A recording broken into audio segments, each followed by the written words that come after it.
దేవునికి స్తోత్రం కలుగునుగాక. మరి మన అలాగే ప్రైజ్ ది లార్డ్ మనం అలాగే నిలబడి ఉండగా దేవుని వాక్యం చదువుకొని మనం ముందుకెళ్దామండి. పరిశుద్ధ గ్రంథంలో నుండి పేతురు రాసిన రెండవ పత్రిక 3వ అధ్యాయము మొదటి వచనం నుండి మనం చూసుకుంటూ వెళ్దాం. పేతురు రాసిన 2వ పత్రిక 3వ అధ్యాయము ప్రారంభము నుండి మనము చదువుకుంటూ వెళ్దాము. ప్రియులారా, సహోదరులు చదువుతూ ఉండగా చాలా జాగ్రత్తగా వాక్యాన్ని వినండి.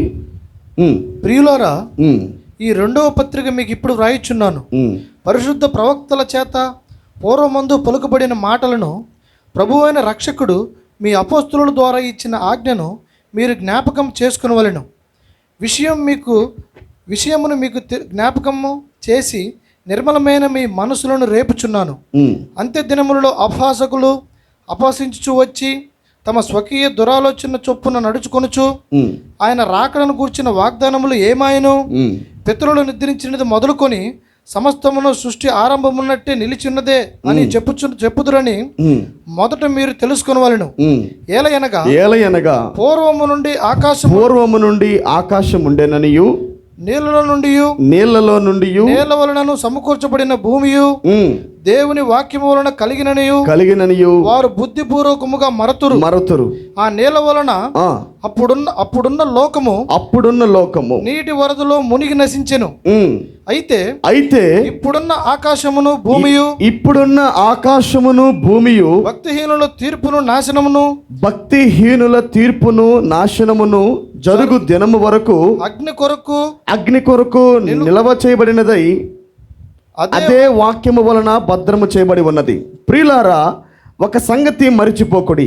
ఏమనగా ప్రభు దృష్టికి ఒక దినము 1000 సంవత్సరముల వలెను, 1000 సంవత్సరములు ఒక్క దినము వలెను ఉన్నవి. కొందరు ఆలస్యమని ఎంచుకున్నట్లు ప్రభు తన వాగ్దానమును గూర్చి ఆలస్యము చేయువాడు కాడు గాని ఎవడును నశింపవలెనని ఇచ్చయింపక అందరూ మారు మనసు పొందవలెనని కోరుచు మీ ఎడల దీర్ఘశాంతం గలవాడై ఉన్నాడు. అయితే ప్రభు దినము దొంగ వచ్చినట్లు వచ్చును. ఆ దినమున ఆకాశములు మహాధ్వనితో గతించిపోవును, పంచభూతములు మిక్కటమైన వేండ్రముతో లయమైపోవును, భూమియు దాని మీదనున్న కృత్యములు కాలిపోవును. ఇవన్నీ ఇట్లు లయమైపోవునవి గనుక ఆకాశములు రవ్వులుకొని లయమైపోవునట్టు పంచభూతములు మహావేంద్రంతో కరిగిపోవునట్టు దేవుని దినపు రాకడ కొరకు కనిపెట్టుచు దానిని ఆశతో అపేక్షించుచు మీరు పరిశుద్ధమైన ప్రవర్తనతోనూ భక్తితోనూ ఎంతో జాగ్రత్త గలవారై ఉండవలెను. అయినను మనం ఆయన వాగ్దానమును బట్టి క్రొత్త ఆకాశముల కొరకు క్రొత్త భూమి కొరకు కనిపెట్టుచున్నాము. ఆమేన్. అయినను మనం ఆయన వాగ్దానమును బట్టి, ఆమేన్, బికాస్ ఆఫ్ హిస్ ప్రామిస్, ఆయన వాగ్దానమును బట్టి క్రొత్త ఆకాశముల కొరకు క్రొత్త భూమి కొరకు కనిపెట్టుచున్నాము. దేవుడు మనకిచ్చిన వాగ్దానం అది. వాటి యందు నీతి నివసించును. ఆమేన్. ప్రియులారా, వీటి కొరకు మీరు కనిపెట్టువారు గనుక శాంతము గలవారై ఆయన దృష్టికి నిష్కలంకములుగాను నిందారహితులుగాను కనబడినట్లు జాగ్రత్త పడుడి. మరియు మన ప్రభు యొక్క దీర్ఘశాంతము రక్షణార్థమైనదని ఎంచుకొనుడి.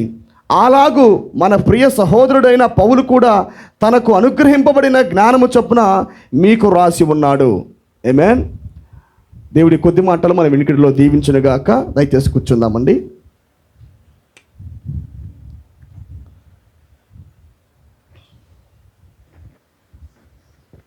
స్పష్టత లేనట్టుగా ఉంది. Praise the Lord. హల్లెలూయా. మీకు వాయిస్ వినపడుతుందా? స్పష్టంగా ఉందా? దేవునికి స్తోత్రం కలుగునుగాక. మరి మరొకసారి పునరుద్ధాన దినమందు ఆయన సన్నిధిలో ఉండటము చాలా సంతోషం. మరి దేవుడు మనకిచ్చిన ఈ గొప్ప అవకాశం బట్టి నిజంగా నేను ఎంతగానో ప్రభువుని స్తుతిస్తూ ఉన్నాను. మరి కూడి వచ్చిన మీ అందరికీ కూడా మన ప్రభువును మన రక్షకుడైన యేసుక్రీస్తు నామములో నా ప్రత్యేకమైన శుభాలు మరియు నా ప్రత్యేకమైన వందనాలు తెలియజేస్తూ ఉన్నాను. ఏమైనా ఎంతమంది సంతోషంగా ఉన్నారు? Praise be to God. సంతోషంగా ఉన్నారా? ఇంకొద్ది యాక్టివ్గా ఉండాలి. పక్కవారికి షేక్ హ్యాండ్ చెప్పండి. షేక్ హ్యాండ్ ఇచ్చి ఒకసారి గాడ్ బ్లెస్ యూ చెప్పండి. God bless you. సంతోషంగా, కొద్దిగా హ్యాపీగా దేవుని వాక్యములకు వెళ్తున్నప్పుడు కొద్దిగా మనం ఉత్సాహంగా ఉండాలి. ఆమేన్. దేవుని వాక్యము కొరకు ఆకలి దప్పులు కలిగి ఉండాలి. ఆమేన్. నీతి కొరకు ఆకలి దప్పులు గలవారు ధన్యులు, వాక్యము కొరకు ఎదురు చూచువారు ధన్యులు. ఈ వాక్యం మాత్రము మీకు అర్థమవ్వాలంటే మరి మీ దృష్టి మొత్తం నా మీదే ఉంచాలి. ఈరోజు మాత్రం కొద్దిగా కాంట్రవర్షియల్గా ఉంటుంది, మీరు కానీ అర్థం చేసుకోలేకపోతే.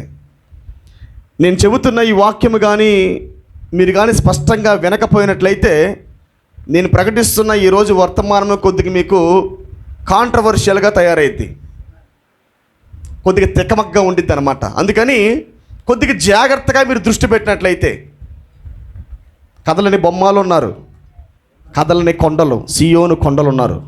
ఆమేన్. ముందు నేను వాక్యములకు వెళ్ళలేదుగా, ఇప్పుడైనా అర్థమవుతాయి నా మాటలు. I'm speaking Telugu. నేను తెలుగే మాట్లాడుతున్నా. నేను అందరు తెలుగేనా? ఇంగ్లీష్ ఎవరు ఉన్నారు ఇక్కడ? నేను ఇంగ్లీష్ అవసరం లేదుగా. Amen. Praise be to God. తెలుగే మాట్లాడుతున్నా కాబట్టి మరి తెలుగు మాట్లాడుతున్నప్పుడు మీరు జాగ్రత్తగా అర్థం చేసుకోవాలి నా భాష. అప్పుడప్పుడు కొన్నిసార్లు నేను అన్నోన్ లాంగ్వేజ్కి వెళ్తూ ఉంటాను, కొన్నిసార్లు తెలియబడని భాషలోకి వెళ్తూ ఉంటాను నేను, కొన్నిసార్లు ప్రత్యక్షతో కూడిన భాషలోకి నేను ప్రయాణం చేస్తూ ఉంటాను నేను. అప్పుడు మీరు నా భాషను పట్టుకోవడానికి ప్రయత్నించాలా. మరి చాలా జాగ్రత్తగా మరి వాక్యాన్ని గ్రహించండి. మరి నేను లాస్ట్ టైం ఈ వాక్యాన్ని ప్రసంగించాను, కానీ నేను దాని యొక్క పరిపూర్ణమైన వివరణ నేను మీకు ఇవ్వలేదు. సమయం లేకపోబట్టి నేను చాలా వేగముగా ఆ వాక్యాన్ని చెప్పి వెళ్ళిపోయాను నేను ఇదివరకు. అయితే ఈరోజు మాత్రము దేవుడు మనకు సమయాన్ని ఇచ్చాడు కనుక కొద్దిగా నిదానముగా, కొద్దిగా స్పష్టముగా దేవుడు దేన్నైతే మన జీవితంలో చేయబోతున్నాడో, ఆయన ప్రణాళిక ఏమై ఉన్నదో అన్నది మనము కొద్దిగా స్పష్టంగా గమనిద్దాం ఈరోజు. ఆమేన్. మరి నాతో కలిసి ఒక లేఖనం తీయండి. మనం ఆ లేఖనం చూసుకొని దాని ద్వారా మనము చదవబడిన లేఖనంలోకి వద్దాం. మనము కొద్దిగా సమూయేలు రాసిన మొదటి గ్రంథము, సమూయేలు మొదటి గ్రంథము 20వ అధ్యాయము 3వ వచనం అండి. దావీదు నేను నీ దృష్టికి అనుకూలుడను సంగతి నీ తండ్రి రూఢిగా తెలుసుకొని యోనాతానునకు చింత కలుగుకుండుటకై ఇది అతనికి తెలుపవలన కోరుచున్నాను.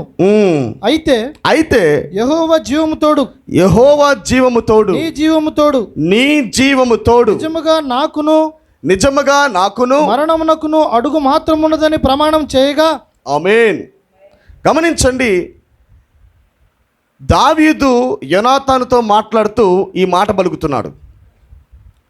ఏమని మాట్లాడుతున్నాడంటే, నాకును మరణానికి ఒక్క అడుగు మాత్రమే గ్యాప్ ఉంది. నాకును మరణానికి ఒక్క అడుగు మాత్రమే గ్యాప్ ఉంది. 1 step between me and death అంటున్నాడు. హల్లెలూయా. ఎందుకు అంత పరిస్థితి దావీదుకి వచ్చిందంటే, చాలా క్లిష్టమైన పరిస్థితుల మధ్యలో దావీదు ఉన్నాడు. ప్రాణము పోవటానికి ఉంది కేవలం ఒక్క అడుగు మాత్రమే. ఆ ఒక్క అడుగులోనే తప్పించుకొని తిరుగుతున్నాడు దావీదు. ఆమేన్. మరణము దావీదుని వెంటాడుతూ ఉంది.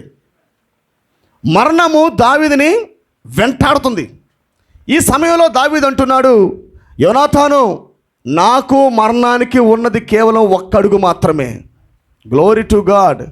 చాలా ఒత్తిడి పరిస్థితుల మధ్య దావీదు ఉన్నాడు. త్రోసివేయబడిన వాడి ఒత్తిడిల మధ్య రాజు చేత తృణీకరించబడుతూ రాజ్యములో నుంచి పరిగెడుతూ ఉన్నాడు ఆయన. హల్లెలూయా. నిశ్చయముగా నేను నమ్ముతున్నాను, రేపో మాపో రాబోతున్న బలమైన ఒత్తిడి సమయములో కూడా ఇదే కార్యక్రమం జరగబోతుంది.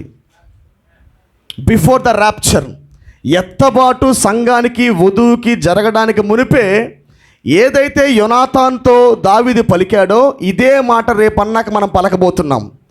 కాకపోతే ఒక చిన్న పదం మారిద్ది అంతే. అక్కడ సంభాషణ సేమ్ అలాగే ఉండిద్ది, కానీ ఆ సంభాషణలో ఏం జరుగుతుందంటే ఒక చిన్న పదం ఒకటే మారిద్ది అక్కడ.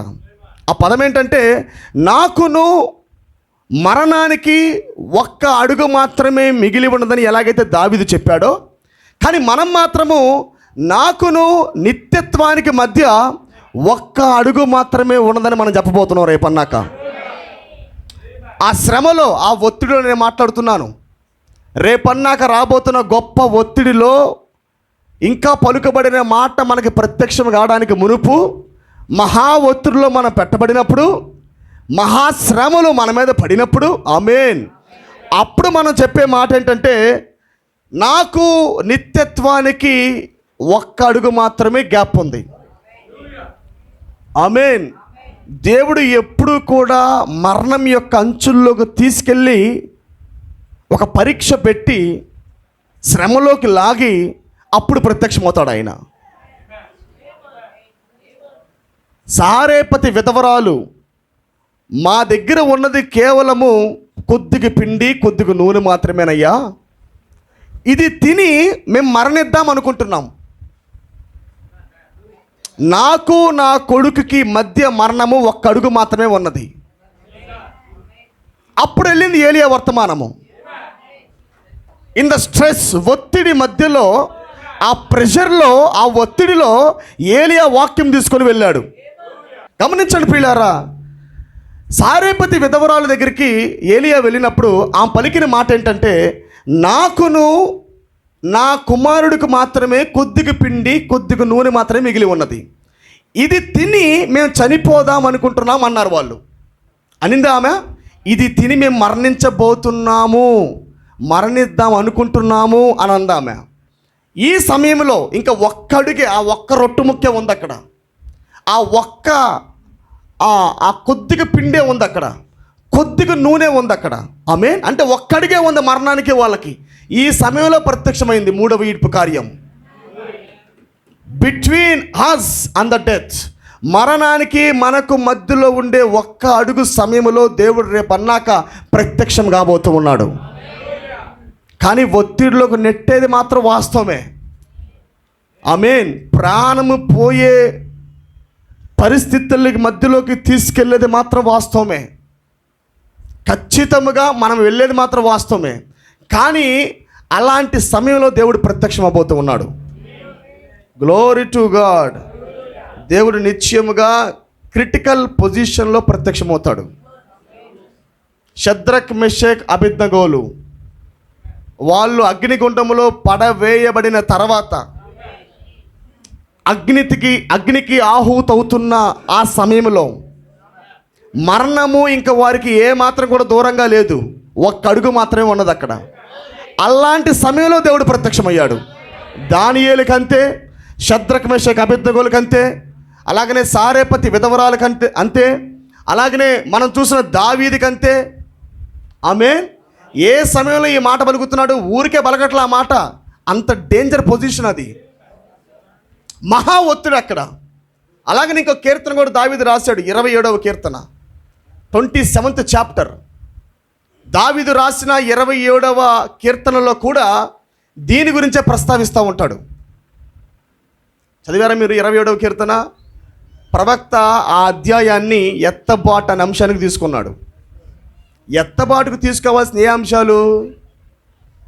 హానోకు దేవుడితో నడిచాడు, మనము కూడా దేవుడితో నడుస్తాం అని తీసుకోవాలా? సమ్మతింపకుండా ఇద్దరు కూడి నడవలేరు అని తీసుకోవాలా?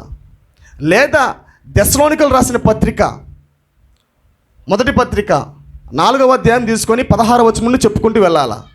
అవి తీసుకున్నాడు, తర్వాత తీసుకున్నాడు. కానీ ఆయన మెయిన్ టాపిక్ ఆ వర్తమానంలో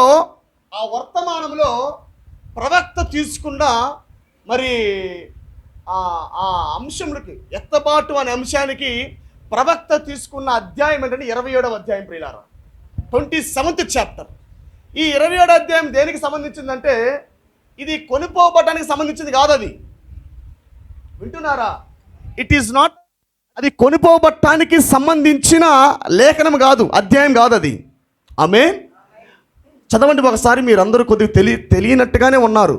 27 అంటే అసలు కానీ బండ గుర్తుంది. వధువుకి 27వ కీర్తన అంటే బండ గుర్తు.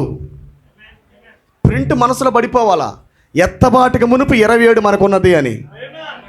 28లోకి వెళ్తే 27 నీకు అర్థమైద్ది. ఆమేన్. 28 అనే మేఘంలోకి వెళితే 27 అనే అధ్యాయం నీకు అర్థమైపోయింది. యెహోవా నాకు వెలుగును రక్షణను అయి ఉన్నాడు, నేను ఎవరికి భయపడుదును? యెహోవా నా ప్రాణదుర్గము, ఎవరికి వెరుతును? నా శరీర మాంసము తినుటకై దుష్టులు నా మీదకి వచ్చినప్పుడు, నన్ను బాధించు శత్రువులు నా మీదకి వచ్చినప్పుడు, వారు త్రొట్టిల్లి కూలిరి. నాతో యుద్ధము చేయుటకు దండు దిగినను నా హృదయము భయపడదు. నా మీదకి యుద్ధము రేగినను దీనిలో నేను ధైర్యము విడువకుందును. యెహోవా యొద్ద ఒక వరము అడిగి తిని దానిని నేను వెతుకుచున్నాను. యెహోవా ప్రసన్నతను చూచుటకును ఆయన ఆలయంలో ధ్యానించుటకును నా జీవిత కాలమంతయు నేను యెహోవా మందిరములో నివసింపగోరుచున్నాను. ఆపత్కాలమున ఆయన తన పర్ణశాలలో నన్ను దాచును. చాలా జాగ్రత్తగా ఈ యొక్క వచనం మీరు వినండి. ఆపత్ కాలమున ఆయన తన పర్ణశాలలో నన్ను దాచును, తన గుడారపు మాటున నన్ను దాచును, ఆశ్రయ దుర్గము మీద ఆయన నన్ను ఎక్కించును. ఇప్పుడు నన్ను చుట్టుకొని ఉన్న నా శత్రువుల కంటే ఎత్తుగా నా తల ఎత్తబడును. ఆమేన్. చాలా జాగ్రత్తగా వినండి. ఆయన గుడారములో నేను ఉత్సాహధ్వని చేయుచు బలులు అర్పించెదను, నేను పాడెదను, యెహోవాను గూర్చి స్తుతిగానము చేసేదను. ఆమేన్. దేవుడు ప్రవక్తని ప్రేరేపించిన అధ్యాయం ఇది. ఎత్తబాటు అనే అంశాన్ని ప్రవక్త ప్రసంగించేటప్పుడు ప్రవక్తకి దేవుడిచ్చిన బయలుపాటు ఏంటంటే కీర్తన 27వ కీర్తన. ఇక్కడ మనం చూసిన ఈ యొక్క శరణములు ఏవైతే ఉన్నవో ఇవన్నీ ప్రవక్త ఇప్పుడు జరగబోతున్న వాటిని గమనిస్తూ ఉన్నాడు. ఆమేన్. వధువుకి జరగబోతున్న మహా ఒత్తిడిని ప్రవక్త దావీదు రాసిన కీర్తనలో నుండి గమనిస్తున్నాడు. ఆమేన్. సడన్గా ఒత్తిడి వచ్చేసిద్ది. ఆన్ ద స్పాట్లో మనము వాచ్ ద థ్రాట్ పుల్ అనం. మనము అర్థమైందా? ఒత్తిడి వచ్చేది ఖచ్చితంగా. మనకి మరణానికి ఒక్క అడుగు మాత్రమే మిగిలి ఉండిద్ది ఆ సమయంలో. నేను లాస్ట్ టైం కూడా చెప్పాను అది. దేని గురించి మాట్లాడుతూ, అబ్రహాం గురించి మాట్లాడుతూ మొన్న బుధవారం పూట అబ్రహాము యొక్క విశ్వాసము క్రియల్లోకి రావాలంటే అబ్రహాము బయలుపాటు పొందాక దేవుడు వచ్చి, అబ్రహామా నీవు నిజంగా బయలుపాటు పొందావు, నువ్వు మరణించవు, నీ కొడుకు మరణించడు, నీ కొడుకు నేను చంపను, నీకు బయలుపాటు వచ్చింది, నువ్వు గెలిచావు పో అనలా. కొండ మీదకి ఎక్కుతున్నప్పుడు కూడా దాసుడికి ప్రకటిస్తున్నప్పుడు అబ్రహాం దాసులతో చెబుతున్నప్పుడు నేను నా కుమారుని ఇస్సాకు తిరిగి వస్తామని చెబుతున్నప్పుడు అప్పుడు దేవుడు ప్రత్యక్షమయ్యి ఓకే నువ్వు గెలిచావు అబ్రహామా అనలా. కొండ ఎక్కాడు, కట్టెలు పెడుతున్నాడు, ఇస్సాకుని పెడుతున్నాడు. అప్పుడు కూడా చెప్పలా అబ్రహామా నువ్వు గెలిచావు అనలా. ఇస్సాకుకి మరణానికి మధ్య ఒక్క అడుగు మాత్రమే ఉంది. ఈ కత్తి ఎత్తిలా దించుతున్నప్పుడు ఇస్సాకు యొక్క మెడకు కత్తికి మధ్య ఒక్క అడుగు మాత్రమే ఉంది అక్కడ. అంటే దేవుడు ఎప్పుడు దాకా చూస్తున్నాడు? మరణం యొక్క అంచుల్లోకి తీసుకెళ్ళిన తర్వాత అప్పుడు ప్రత్యక్షమవుతున్నాడు ఆయన. దేవుడి యొక్క మైండ్ పట్టుకోవాలి మీరు. దేవుడు ఎప్పుడు తన మనసును మార్చుకోడు. ఛాయల్లో దేన్నైతే దేవుడు మరుగుగా పెట్టాడో రేపన్నాక నిశ్చయముగా దేవుడు దాన్నే జరిగించబోతున్నాడు. ఆ ఒత్తిడి సమయంలో దేవుడు నీతిమంతులను అనీతిమంతుడిగా ఎంచడు, అనీతిమంతుడిని నీతిమంతుడిగా ఎంచడు. నీతిమంతుడిని నీతిమంతుడిగా ఉండనిమ్ము, పాపిని పాపిగా ఉండనిమ్ము, ప్రార్థనకు వస్తున్న వాడిని ప్రార్థనకు రానిమ్ము, ఫాస్టింగ్ ఉంటున్న వాడిని ఫాస్టింగ్ ఉండనిమ్ము, రోజు ప్రార్థిస్తున్న వాడిని ప్రార్థించనిమ్ము, మోకరించి గంటల తరబడి మొరపెడుతున్న వారిని అలాగే ఉండనిమ్ము. ప్రత్యక్షత పొందిన వారిని పొందనిమ్ము. కలిగిన వాడికే ఇయ్యబడును తప్ప లేని వాడికి ఉన్నది కూడా తీసివేయబడును. నేను చెబుతున్నాను, ఎవరికైతే కొంత భక్తి ఉన్నదో అవి దేవుడు తీసేయబోతున్నాడు. ఎవరికైతే కొద్దిగా ప్రత్యక్షత ఉన్నదో దేవుడు వాటిని తీసేయబోతున్నాడు. ఎవడైతే ఎన్నిక చేయబడి గమ్యం కొరకు పుట్టాడో వాడికి మాత్రమే రేపన్నాక ఎత్తబాటు ఉండబోతున్నది. ఇక్కడ ఎటువంటి మోసాలు లేవు. ఇక్కడ దేవుడు అనడు మోసగాడు కాదు. ఆయన భక్తిహీనుడు భక్తిహీనంగానే ఉంటాడు. ఎన్ని ప్రసంగాలు విన్నా, ఎన్ని ప్రార్థనలు పెట్టినా, ఎన్ని వాక్యము చెప్పినా భక్తిహీనుడు భక్తిని సంపాదించుకోలేడు. ఎన్నికలో ఉన్నవాడు ఎప్పటికీ కూడా పరిశుద్ధతను సంపాదించుకోలేడు. పరిశుద్ధాత్మ రావాలంటే మొదటగా వాడు ఎన్నికలో ఉండాలా. ఇంకో మాట చెబుతా నేను, రేపో మాపో రాబోతున్న గొప్ప ఎత్తబాటుకు మునిపే కృపేదో బలంగా వచ్చేసి అనీతిమంతుని తీసుకొని పోదు. అప్పటికప్పుడే కృప బలంగా భూమి మీదకి దిగివచ్చేసి పాపిగా ఉన్నవాని పరిశుద్ధంగా మార్చేసి, అపవిత్రుడిగా ఉన్నవాని పవిత్రంగా మార్చేసి, అప్పటికప్పుడే వాడికి సాక్ష్యం లేకుండా ఈ భూమి మీద దేవుడు వాడి జీవితంలో ఎటువంటి సాక్ష్యాన్ని చూడాల. ఒక పరిపక్వత లేదు, ఒక పరిశుద్ధత లేదు, ఆమేన్, ఒక భక్తి లేదు, ఒక యథార్థత లేదు. ఇవన్నీ లేకుండా అప్పటికప్పుడే కృపరాగానే మార్చేది అది. ఆల్రెడీ భక్తి కొరకు ప్రయాసపడుతున్న వాడికి, ఆల్రెడీ ఎత్తబాటు కొరకు ప్రయాసపడుతున్న వాడికి, ఆల్రెడీ ఇదివరకే మండుచ్చు అగ్నిగోళం వలె తయారవుతున్న వాడికి రేపన్నాక ఆ గొప్ప కృప దిగి వచ్చినప్పుడు అప్పుడు ఆ వ్యక్తి మరింత కృపలోకి వెళ్ళి పరిశుద్ధపరచబడతాడు, శరీర మార్పును పొందుకొని ఎత్తబడతాడు. అందుకని కృపని మీరు అనుకున్నట్టుగా ఆలోచించొద్దు. ద లా ఆఫ్ గ్రేస్, కృపకు కూడా కొన్ని నియమాలు ఉన్నాయి. కృపకి నియమాలు ఉన్నాయి. నేను యాకోబుని ప్రేమించానన్నాడు, అని ఏశావుని ద్వేషించానన్నాడు. ఆమేన్. అందుకే యాకోబు వెంట కృప ప్రయాణించింది, కృప ప్రయాసపడింది. రైట్, హల్లెలూయా. ఎన్నిక లేకుండా యాకోబు వెంట కృప ప్రయాణించలేదు, కృప ప్రయాసపడలేదు. ఆమేన్. అందుకని నేను చెబుతున్నాను, మనం చాలా చివరి దినముల్లో ఉన్నాం. నిశ్చయముగా రేపో మాపో గొప్ప ఎత్తబాటు జరగబోతున్నది. అప్పటికప్పుడే భక్తిని కట్టేసుకుందామని హైబ్రిడ్ ఆలోచనలు తొలగించుకోండి. సంకరము చేయబడే రెడీమేడ్ ఆలోచనలు తీసేసుకోండి. అర్థమైనదా? అందుకని ఇప్పటి నుంచి ఒక జెన్యూన్ క్రిస్టియన్గా మారండి. ప్రతి తలంపు దేవుడై ఉండాలా, ప్రతి ఆలోచన దేవుడై ఉండాలా. మన నడక దేవుడితో సమ్మతిస్తూ నడవాలా, వాక్యముతో సమ్మతిస్తూ నడవాలా, వాక్యము చెప్పిందే చేయాలా. గుర్తుపెట్టుకోండి, దేవుడు ఎప్పుడు కూడా అప్పటికప్పుడే ప్లేట్ మార్చడు.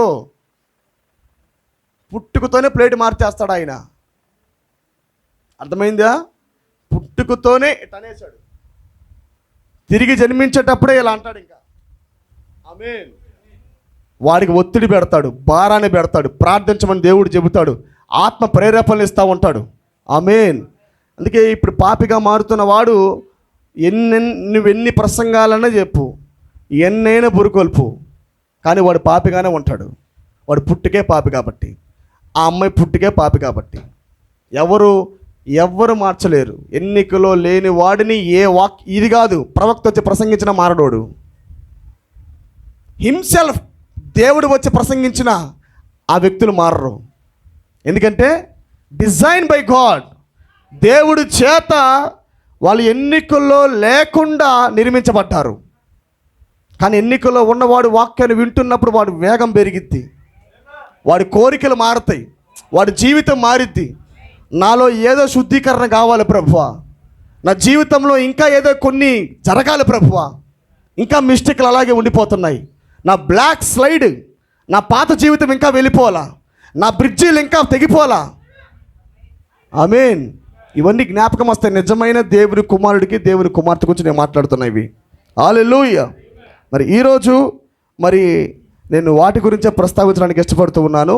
మనకి నిత్యత్వానికి మధ్యలో ఒక్క అడుగు మాత్రమే మిగిలి ఉన్నది. ఆమేన్. నమ్ముతారు ఈ మాట? ద దేవుని యొక్క ఆ పరిమాణము, దేవుడు నివసిస్తున్న ఆ 7వ పరిమాణము అది మన ప్రక్కనే ఉన్నది.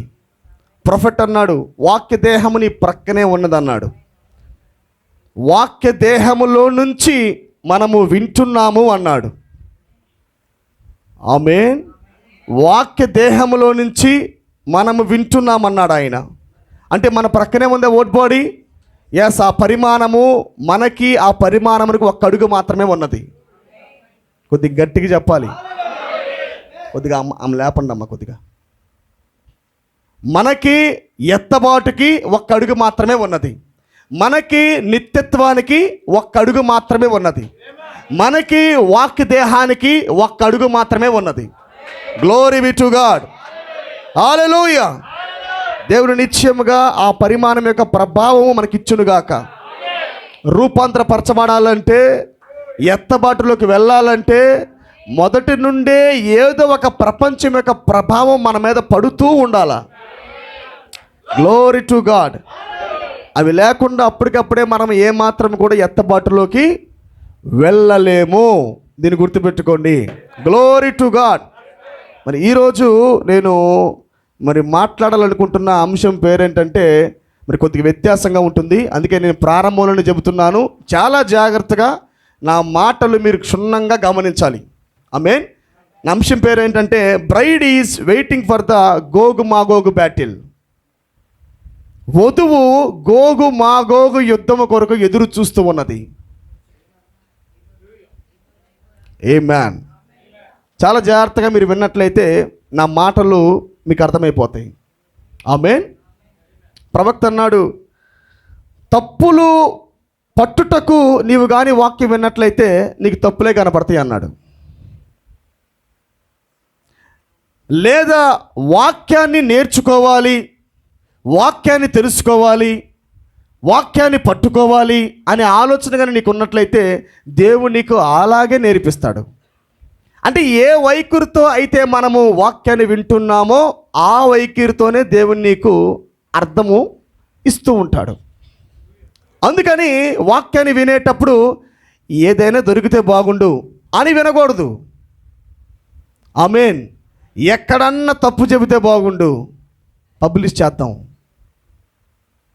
ఎక్కడైనా పొరపాటున మాట్లాడితే బాగుండు ఆ మచ్చను పట్టుకొని నలుగురు చెబుదాం. అది కాదు నిజమైన విశ్వాసి క్యారెక్టర్. ఆమేన్.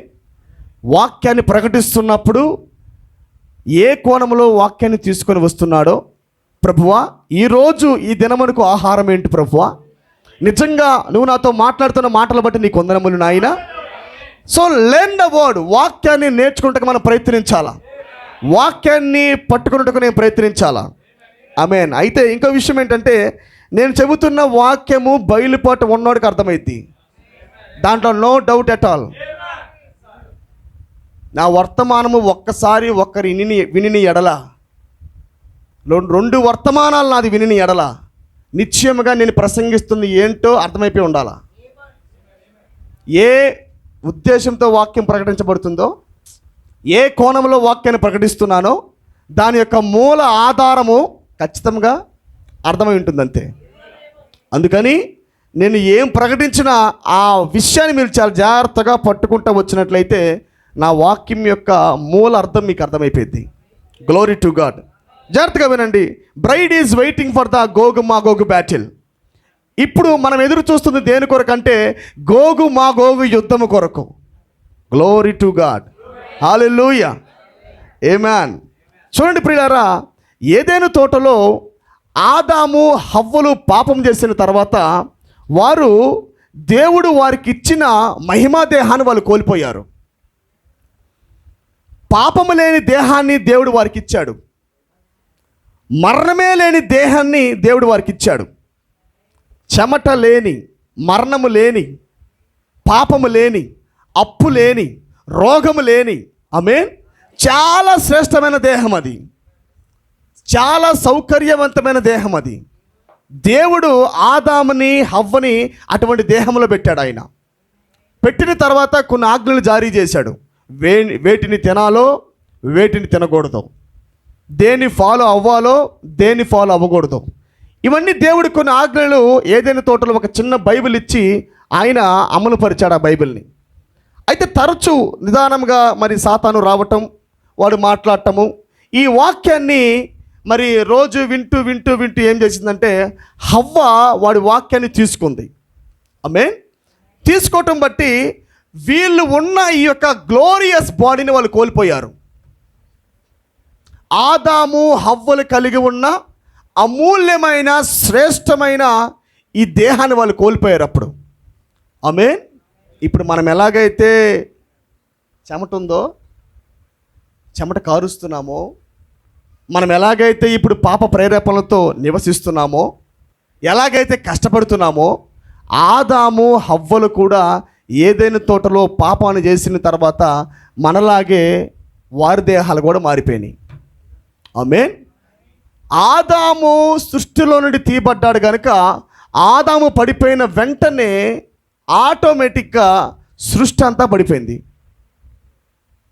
ఆమేన్. ఈ సృష్టి మొత్తము దేవుని కుమారుల కొరకు ఇప్పుడు ఎదురు చూస్తుంది. దేవుని కుమారుడు బట్టి సృష్టి పతనమైపోయింది కాబట్టి మరలా దేవుని కుమారులు పరిపూర్ణమైనప్పుడు మాత్రమే సృష్టి మరలా విమోచించబడుతుంది. హల్లెలూయా. అందుకని ఈ సృష్టి విమోచించబడాలంటే దేవుని కుమారులు పరిపక్వం అవ్వాలా, దేవుని కుమారులు వారి స్థానంలో నిలబడాలా. హల్లెలూయా, గ్లోరీ టు గాడ్. వారి స్థానంలో వారు నిలబడితేనే సృష్టి మరలా విమోచించబడటం ఆరంభిస్తుంది. రైట్, ఆమేన్, హల్లెలూయా. చూడండి, ఈ ఆదాము హవ్వలు పతనమైపోయిన తర్వాత నిదానముగా దేవుడి వారితో ఫెలోషిప్ చేయటానికి మరి అనుకున్నప్పుడు ఆయన ఒక రక్తం అనే మార్గాన్ని ఏర్పాటు చేశాడు. ప్రవక్త కూడా అన్నాడు, ఎప్పుడు కూడా ఆదాము దేవుని వెతకలేదు కానీ దేవుడే ఆదాముని వెతికాడు అన్నాడు.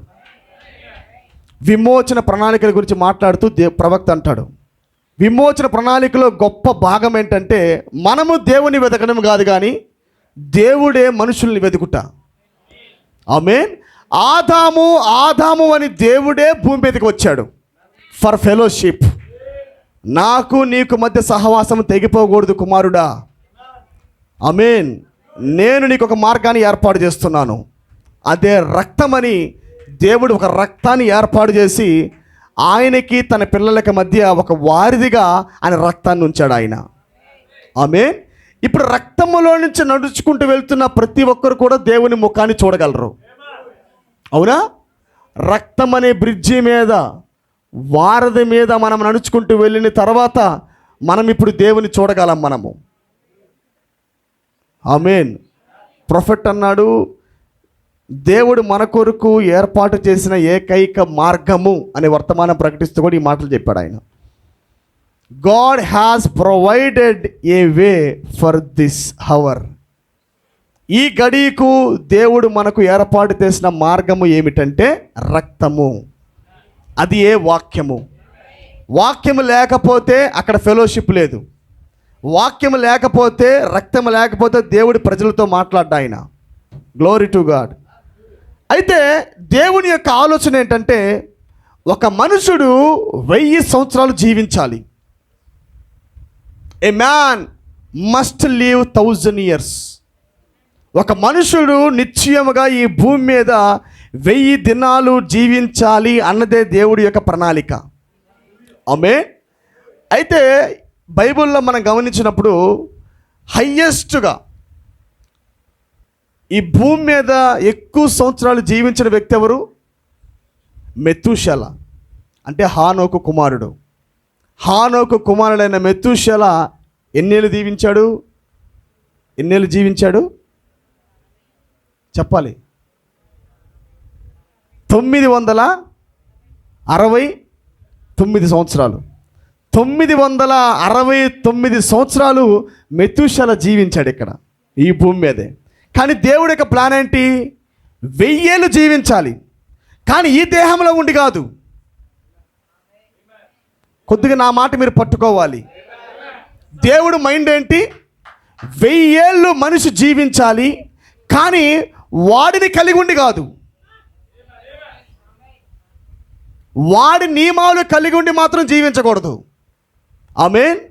నా నియమాలు కలిగి జీవించాలా, నా దేహాన్ని కలిగి జీవించాలా, పరిపూర్ణమైన పాపము లేని వారిగా 1000 సంవత్సరాలు ఈ భూమి మీద జీవించాలి అన్నదే దేవుడి యొక్క మహా గొప్ప ప్రణాళిక. Glory to God. నేను లాస్ట్ టైం మాట్లాడుతూ చెప్పాను, నేను 7వ దినమందు దేవుడు ఆదామును నిర్మిస్తూ వచ్చాడు.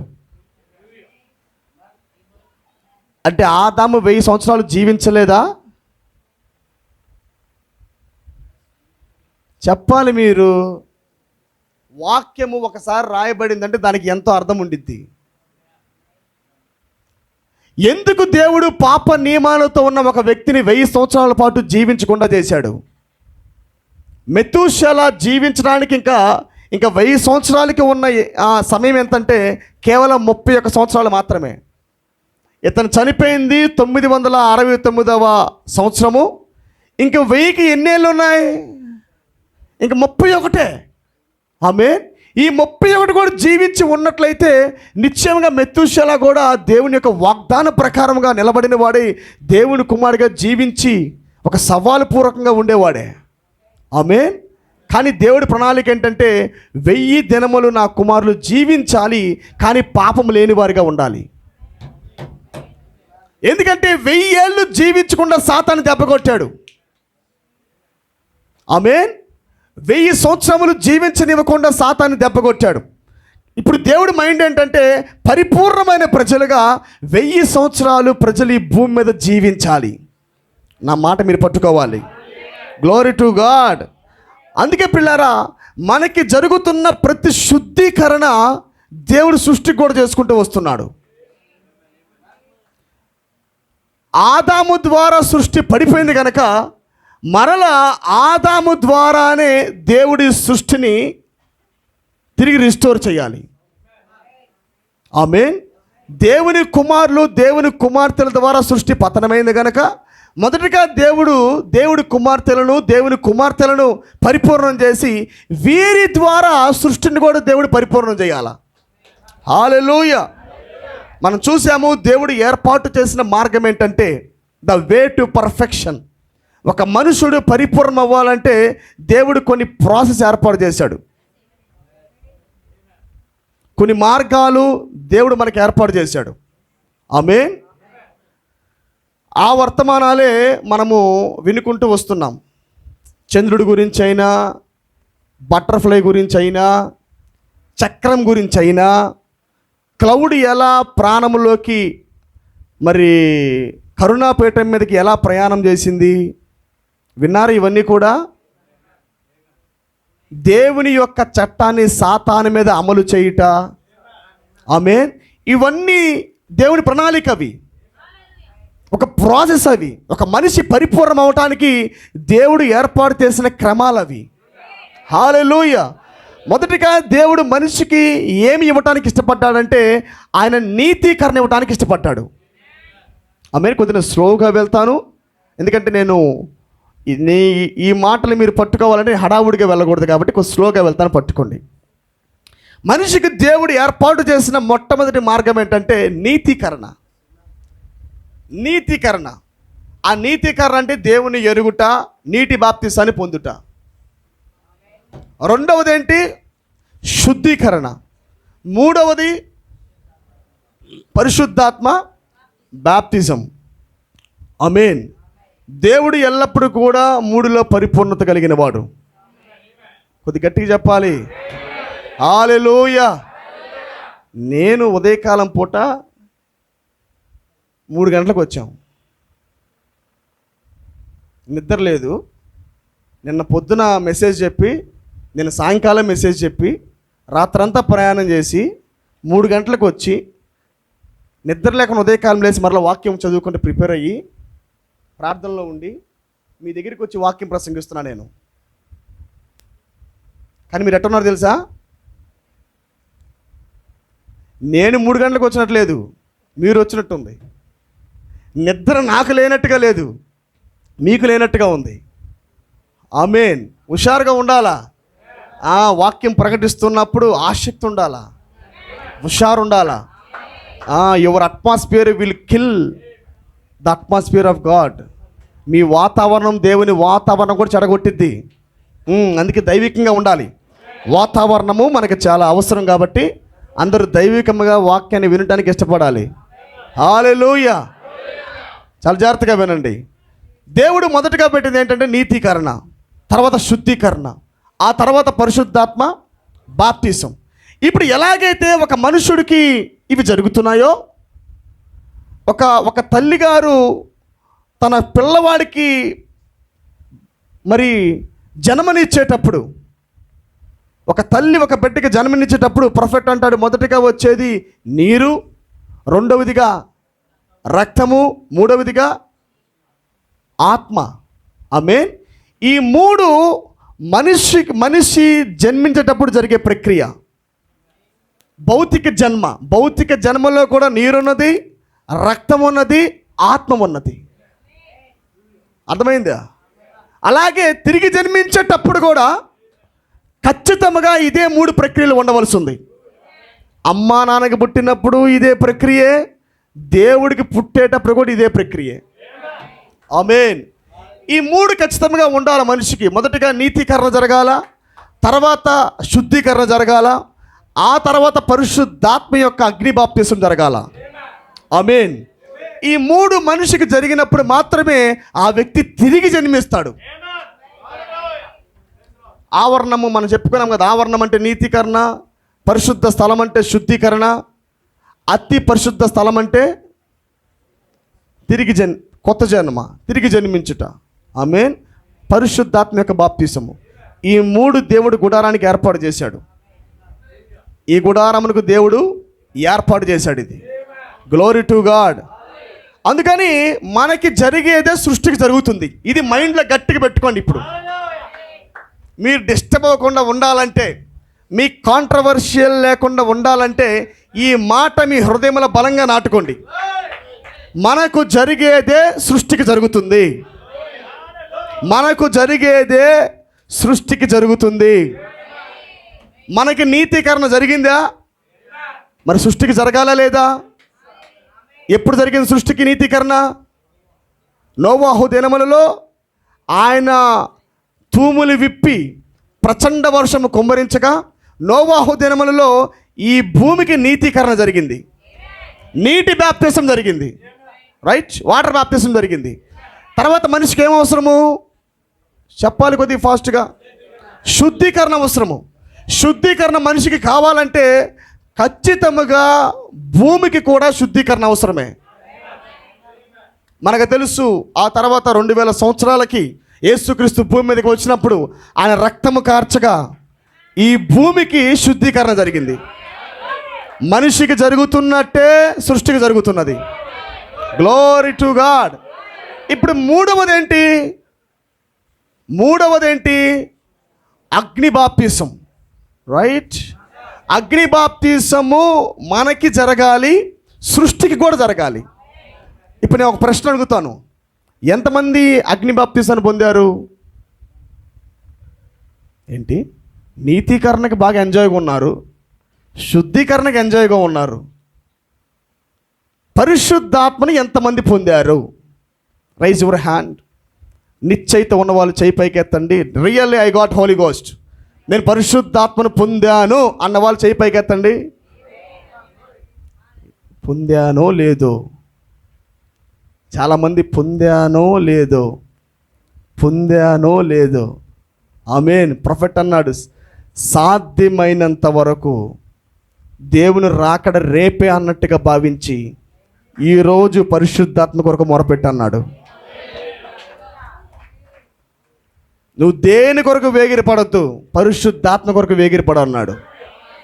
మొదటిగా దాన్ని పొందాల మనము. దేవుడు మన లోపల వచ్చి నివాసం ఉండాలా. ఇది చాలా ప్రాముఖ్యమైన విషయం. హల్లెలూయా. ఇప్పుడు మనకి పరిశుద్ధాత్మ యొక్క బాప్తిసం జరుగుతుందంటే, అగ్ని బాప్తిసం జరుగుతుందంటే సృష్టికి కూడా అగ్ని బాప్తిసం జరగవలసి ఉన్నది. ఆమేన్. ఎప్పుడు జరుగుతుంది సృష్టికి అగ్ని బాప్తిసము? ఇక్కడ నుంచి చాలా జాగ్రత్తగా పట్టుకోండి. ఎప్పుడు సృష్టికి అగ్ని బాప్తిసం జరగబోతున్నది? అంత కలిసి ఒక లేఖనం తీయండి. చాలా జాగ్రత్తగా ఇప్పటి నుంచి నా మాటలు మీరు పట్టుకుంటే మనకి జరుగుతున్న ప్రతి ప్రక్రియ దేవుడు సృష్టికి చేయబోతూ ఉన్నాడు. ఆమేన్. సృష్టిలో దేవుడు ఛాయగా పెట్టి ఉన్నాడు. లేవియా కాండము 23వ అధ్యాయము. మీరు ఇంటికి వెళ్ళిన తర్వాత మొన్న వర్తమానం చదివారా? నేను బుధవారం చెప్పాను చదవమని. క్రియల ద్వారా వ్యక్తపరచబడిన విశ్వాసం. హోంవర్క్ అది. ఈరోజు చెబుతున్నాను, ఇంటికి వెళ్ళిన తర్వాత పరలోక పెండ్లి కుమారుడు, భూలోక పెండ్లి కుమార్తె యొక్క భవిష్య గృహము చదవండి. ఇంకా చదివే వాళ్ళు ఉన్నట్లయితే, ఇంకా ఇష్టం ఉన్నట్లయితే బూరల పండగ చదవండి. ఈ 2 వర్తమానాలే నేను టచ్ చేయబోతున్నా. ఆమేన్. ప్రవక్త ఏ ఉద్దేశాన్ని అయితే ఆయన మనకు బోధించాడో మనం ఖచ్చితంగా దేవుని ఆత్మ గలవారమై మనం ఆ ఉద్దేశాన్ని పట్టుకోవాలా. Not letter. నేను మాట్లాడుతుంది లెటర్ కాదు, ఆయన ఉద్దేశం. ఏది చెప్పడానికి బలిపీఠం ఎక్కాడో, ఆమేన్, ఏ ప్రేరణతో బలిపీఠం ఎక్కాడో, అసలు దేని గురించి ఇంతసేపు మాట్లాడుతున్నాడో ఆ ఉద్దేశాన్ని మనం కనిపెట్టాలా. ఆమేన్. దావీదు హృదయానుసారుడు, ఉద్దేశాన్ని కనిపెట్టేవాడు. ఆమేన్. మన ఉద్దేశాన్ని కనిపెట్టాలి మనము. లేవియా కాండము 23వ అధ్యాయము. లేవియా కాండము 23వ అధ్యాయము 26వ వచనం చదవండి. 26 నుండి మనం చూసుకుంటూ వెళ్దాం. మరియు యెహోవా మోషేకు ఇలాగు సెలవిచ్చెను. ఈ 7వ నెల 10వ దినమున 7వ నెల 10వ దినము పాపము నిమిత్తమైన ప్రాయశ్చార్థ దినము. పక్కనే ఆ ఇంగ్లీష్ కూడా పెట్టుకోండి. ఫోన్ పెట్టుకొని ఇంగ్లీష్ కూడా పెట్టుకుంటే మనకి కొద్ది క్లారిటీగా మనం 2 చూసుకుని వెళ్తే మనకి వాక్యం అర్థమవుతుంది స్పష్టంగా. అందులో మీరు పరిశుద్ధ సంఘముగా కూడవలెను. మరలా ఒకసారి స్టార్టింగ్ నుంచి అందరూ వినండి అమ్మా. మరియు యెహోవా మోషేకు ఇలాగు సెలవిచ్చెను. ఈ 7వ నెల 10వ దినము పాపము నిమిత్తమైన ప్రాయశ్చిత్తార్థ దినము. అందులో మీరు పరిశుద్ధ సంఘముగా కూడవలెను. మిమ్ముని మీరు దుఃఖపరుచుకొని యెహోవాకు హోమము చేయవలెను.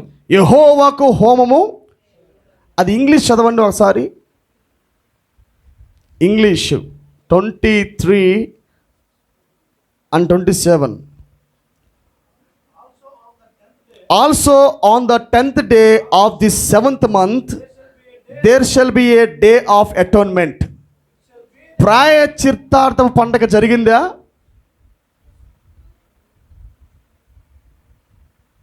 అటోన్మెంట్ పండగ జరిగిందంటారా? చెప్పాలి గట్టిగా. ఆమేనంటే దాని అర్థం ఏంటి? జరిగిందనా జరగలేదనా?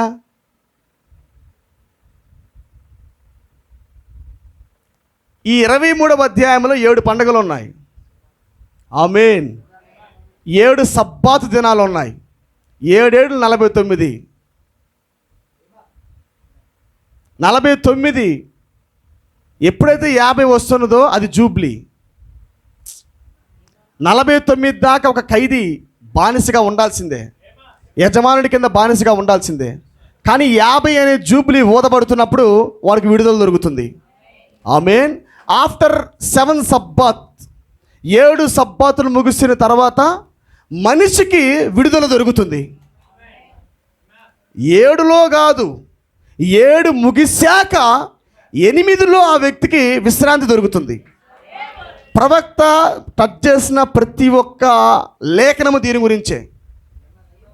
సబ్బాత్ అనేది 7లో లేదు, 8లో ఉన్నదన్నాడు ఆయన. ఆమేన్. ఈ 7 సంఘ కాలాల్లో ఆమెకు విశ్రాంతి లేదు. ఆమేన్. 7 సబ్బాతుల విశ్రాంతి లేదు, కానీ తర్వాత రాబోతున్న 8లో విశ్రాంతి ఉన్నది. Right. The day of atonement ఎప్పుడు జరుగుతుంది? 7వ నెల 10వ దినము. ఆమేన్. ప్రభు దిగివచ్చాడా మేఘముగా? అటోన్మెంట్ ప్రాయశ్చిత్తార్థ పండగ జరిగినదా? అందరూ దేవుని ముఖాన్ని చూశారా? రెండవసారి సిలువేసిన క్రీస్తుని మీరు గమనించారా? నీకా ప్రభువా వీళ్ళు సిలువేసింది, వాక్యాన్ని తెరిచిన నీకా వీళ్ళు సిలువేసింది. ఆమేన్. దేవుడు ప్రవక్తలో నుండి నేరారోపణ చేశాడా? నేరారోపణ చేశాడా లేదా? దేవుడు మనిషిలోకి వచ్చి రంకె వేశాడు ప్రపంచానికి. నేరారోపణ. రెండవసారి క్రీస్తుని సిలువ వేయుట, రెండవసారి వాక్యానికి సిలువ వేయుట. ఆమేన్. డినామినేషన్ సిలువ వేసినప్పుడు ప్రవక్త ఈ వర్తమానం ప్రకటించాడు. ఎవరైతే 63 కార్యాన్ని నమ్మలేదో, మనం పెట్టాం క్యాలెండర్లో కూడా ఆ మాట, 63లో ఎవరైతే వచ్చిన మేఘాన్ని నమ్మలేదో వారి మీద ప్రవక్త నేరారోపణ చేశాడు. నేరారోపణ చేసేది ఎవరు? జడ్జర్. నేరాన్ని చెప్పేది ఎవరు? తీర్పు ప్రకటించేది ఎవరు? జడ్జ్, న్యాయవాది. న్యాయ తీర్పునిచ్చేవాడు తీర్పును ప్రకటిస్తాడనమాట. కానీ ఇప్పుడు ఎవరు ప్రకటిస్తున్నారు వర్తమానాన్ని? నేరారోపణ. ప్రపంచాల మీద, సంఘాల మీద, మేఘాన్ని నమ్మని వారి మీద నేరారోపణ ప్రకటించింది ఎవరు? దేవుడే. మనిషిలో ఉండి దేవుడు తీర్పును ప్రకటించాడు ఆయన. ఇది మనకు చాలా జాగ్రత్తగా అర్థం అవ్వాలి. ఇది ద డే ఆఫ్ అటోన్మెంట్. పైకి వెళ్ళిన తర్వాత ఆ ఒక ముఖాన్ని చూసి ప్రవక్త రొమ్ము బాదుకున్నాడు. వావ్ దేవా, నా కొరకు దిగి వచ్చావా ప్రభువా? అందరూ తృణీకరించారు ప్రభువా, కానీ నేను నిన్ను నమ్మాను ప్రభువా. ఖచ్చితంగా ఈ లవోదికే కాలంలో నాలాగే నమ్మే ఒక వధువు రాబోతుంది నాయన. Glory to God. నిశ్చయముగా దేవుడు ఒక చిన్న సంఘాన్ని చూశాడు. ఆయన ఒక చిన్న వధువును దేవుడు గమనించాడు. Glory to God. ఆ తర్వాత చూద్దాం మనము 27లోనే, it shall be an holy convocation unto you and you shall afflict your souls and offer an offering made by fire unto the Lord. ఏంటంటది? అగ్ని హోమము. అగ్ని చేత వస్తున్న, చూడండి అక్కడ,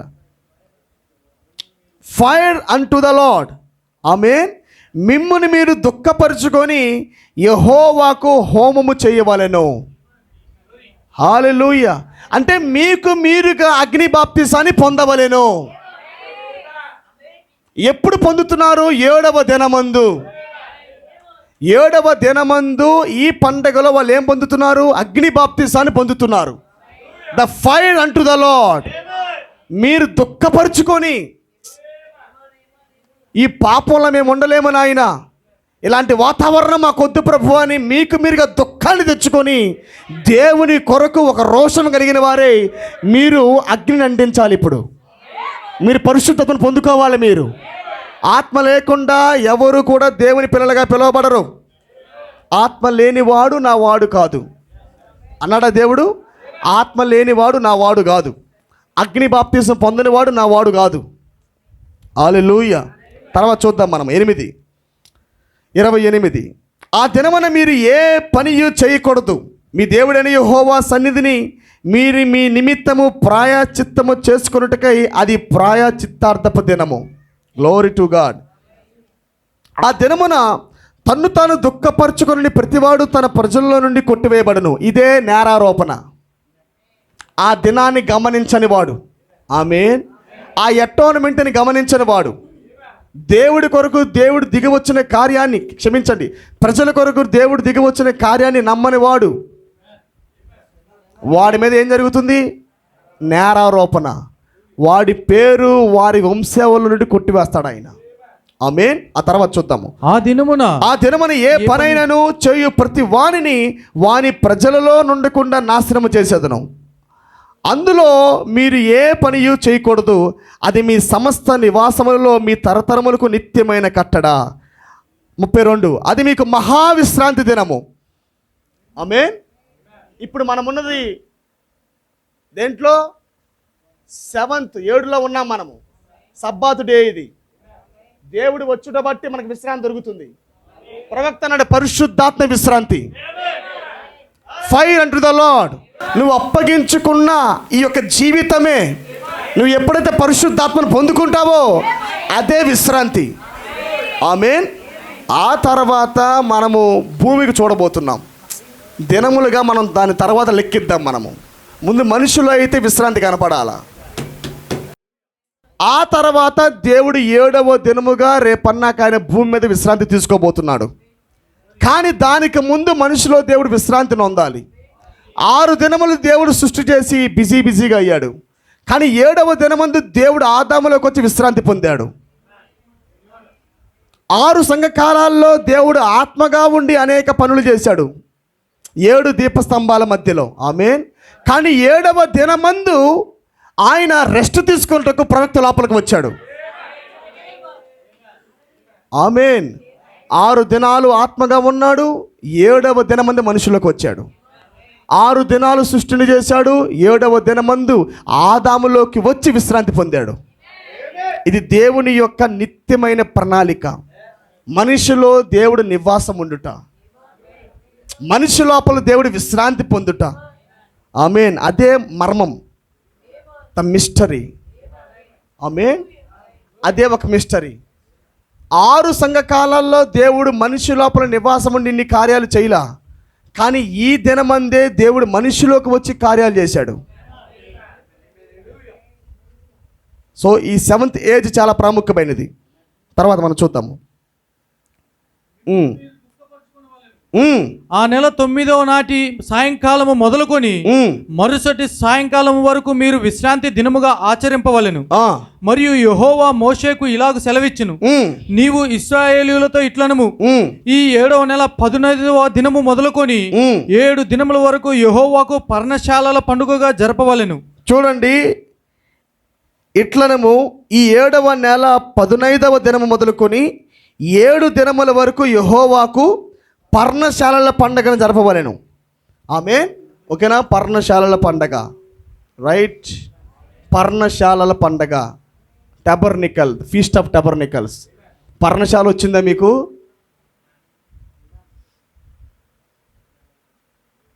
గుడారం వచ్చిందా మీకు? అందులో నేను ఉండిపోవాలని ఎదురు చూస్తున్నాను, అనుభూతి చెందుతున్నాను. ఎక్కడికి వెళ్దామని? పర్ణశాలలోకి. మన గుడారము ఆల్రెడీ మన మధ్యలోకి వచ్చినది, దాంట్లోకి వెళ్ళటానికే మన ప్రయత్నం. ఆమేన్. రేపో మాపో నిత్యముగా ఎత్తబాటు జరిగేటప్పుడు మనం ఆ పర్ణశాల పండగలోకి వెళ్ళిపోతాం. మనము ఆమేన్. మనము వాక్య దేహంలోకి వెళ్ళిపోతాం, మహిమ దేహాన్ని మనం పొందుకుంటాం మనము. ఆ తర్వాత వాటిలో మొదటి దినమున మీరు పరిశుద్ధ సంఘముగా కూడవలెను. అందులో మీరు జీవనోపాధి అయిన ఏ పనియు చేయకూడదు. 7 దినములు మీరు యెహోవాకు హోమము చేయవలెను. 8వ దినమున మీరు పరిశుద్ధ సంఘముగా కూడి. ఇప్పుడు గమనించండి, 7 దినములు ముగిసిన పిదప ఆఫ్టర్ 7 days ప్రవక్త దీన్నే నొక్కి మాట్లాడుతున్నాడు. ఆ మెసేజ్లో ప్రవక్త నొక్కి మాట్లాడుతున్న ఆ లేఖన భాగం ఇదే. ఆమేన్. ఆఫ్టర్ 7 చర్చ్ ఏజెస్, 7 సంఘ కాలాలు ముగిసిన తర్వాత ఇప్పుడు దేవుడు ఒక హోలీ కన్వకేషన్. చూడండి, 8వ దినమున మీరు పరిశుద్ధ సంఘముగా కూడి యెహోవాకు హోమార్పణ చేయవలెను. అది మీకు వ్రత దినముగా ఉండును. అందులో మీరు జీవనోపాధి అయిన ఏ పనియు చేయకూడదు. గమనించారు? ఇప్పుడు మీరు 7 సంఘ కాలములు ముగిసిన తర్వాత, 7 సంఘ కాలాలు ముగిసిన తర్వాత ఇది సూర్యోదయం అనే వర్తమానంలో ఆయన అంటాడు, ఏ న్యూ డే, ఒక క్రొత్త దినము ప్రత్యక్షమైంది అన్నాడు. విన్నారా ఆ మాట మీరు? 7 సంఘ కాలాలు ముగిసిన తర్వాత ఒక క్రొత్త దినము మన కొరకు ప్రత్యక్షమైంది అన్నాడు. ఆమేన్. యేసు పునరుద్ధానము చెందింది 8వ దినమే అన్నాడు. ఆమేన్. మొదటి రాకడలో 8వ దినమే, 2వ రాకడలో కూడా 8వ దినమే. 7 సంఘ కాలాలు ముగిసిన తర్వాత దేవుడు ఇప్పుడు 8లో ఆయన ఇప్పుడు రైజ్ అప్ అయ్యాడు. ఆయన it is a rising of the sun. యేసు మరలా మన కొరకు సూర్యోదయం చెందాడు. వ్యక్తిగతంగా సూర్యోదయము జరుగుతుంది. ఇప్పుడు వస్తున్న ఈ సూర్యుడు అందరి మీద పడతాడు. చెడ్డోడు పడ్డోడు, అది నీతిమంతుల మీదను అనీతిమంతుల మీదను వర్షం కురిసిద్ది. నీతిమంతుల మీదను అనీతిమంతుల మీదను ఈ ఎండ యొక్క ప్రభావం పడిద్ది. కానీ ఈ సూర్యుడు అలాంటోడు కాదు. ఇప్పుడు వచ్చిన నిజమైన సూర్యుడు పునరుద్ధానం చెందిన తర్వాత ఆ సూర్యుడి ప్రభావం అందరి మీద పడలా. మొదటి రాకడలో దేవుడు పునరుద్ధానం చెందిన తర్వాత ఆయన సూర్యుడిగా పైకి లేచినప్పుడు, it is the rising of the sun జరిగినప్పుడు ఆయన అందరి మీద పడలా. ఆ ప్రభావము, ఆ సూర్యకాంతి అందరి మీద పడలా. ఎవరైతే ఎన్నిక చేయబడ్డారో ఎన్నిక చేయబడిన గుంపు మీదకే దేవుడు వెళ్ళాడు. గమనించారా? ఎన్నిక చేయబడిన వారి మీద మాత్రమే ఈ సూర్యుని యొక్క ప్రభావం పడింది. ఎమ్మై మార్గంలో వెళుతుండగా ఒకసారి అపోస్తలుడైన పేతురు మిగతా శిష్యులందరూ కూడా వలలేసి చేపలు పడుతూ ఉండగా ఆయన అక్కడికి వెళ్ళాడు. ఒకసారి గదిలో వాళ్ళందరూ మరి ఉండి సమూహంగా కూడుకొని ఉండగా దేవుడు వారి మధ్యలోకి వెళ్ళాడు. తోమ లేనప్పుడు వెళ్ళాడు, తోమ వచ్చాక వెళ్ళాడు. ఇంతకీ దేవుడు అందరికి కనపడ్డాడా లేకపోతే ఎన్నికల్లో ఉన్నవారికే కనపడ్డాడా? గమనించండి, పునరుద్ధానము దేవుడు చెందిన తర్వాత ఎన్నికల్లో ఉన్నవాడికి మాత్రమే కనబడుతున్నాడు. ఇప్పుడు వాక్యం పునరుద్ధానం చెందింది. రెండోసారి దేవుడు మరలా పునరుద్ధానం చెందాడు. ఈ పునరుద్ధానం చెందినప్పుడు ఇప్పుడు అందరి మీద దేవుడి యొక్క ప్రభావం పడదు. పునరుద్ధానం చెందాడని నమ్ముతారు, కానీ ఆ పునరుద్ధానుడని యేసు వారిలో ఉండడు. ఆమేన్. పునరుద్ధానము చెందాడని నమ్ముతారు, కానీ పునరుద్ధానుడని యేసు అందరిలోకి రాడు. That is the election. ఆయనే ఆత్మగా పునరుద్ధానుడిగా మనుషుల్లోకి కొంతమందిలోకి వెళ్తాడు. ఆయన ఇది జ్ఞానం నేర్చుకుంటే వెళ్ళడు, అక్షరం నేర్చుకుంటే వెళ్ళడు, నాకు అన్నీ తెలుసు అంటే వెళ్ళడు. అర్థమైందా నా మాట? ఆయన వచ్చాడని లేఖనాలు ఎత్తుకుంటే వెళ్ళడు, సూర్యుడు ప్రత్యక్షమాడని లేఖనాలు ఎత్తుకుంటే వెళ్ళడు. ఆయన ఇష్టపడాలా. It's totally upon grace. దేవుని యొక్క మహాకృపను బట్టి ఆయన ఎవరినైతే ఎన్నుకున్నాడో దేవుడు వారి లోపలికి పునరుద్ధానుడైన యేసుగా రెండవసారి వాక్యము పునరుద్ధానము చెందిన రీతిగా ఆయన మనుషుల్లోకి ప్రయాణం చేస్తున్నాడు. ఆయన గమనించండి, ఈ 7వ దినమందు దేవుడు ప్రత్యక్షమయ్యాడు. రైట్? ఈ 7వ దినమందే దేవుడు మన కొరకు గ్రంథాన్ని తెరిచాడు. అందుకే పర్పస్లీ ఈ భూమి మీద బ్రహ్మ ఉండవలసిందే. ఆమేన్. ఖచ్చితంగా ఆయన ఈ భూమి మీద ఉండవలసిందే. కొద్దిగా ఒక మాట నేను చెప్పి ముందుకెళ్తాను. ఈ మాట నేను చెప్పి నేను ముందుకెళ్తాను.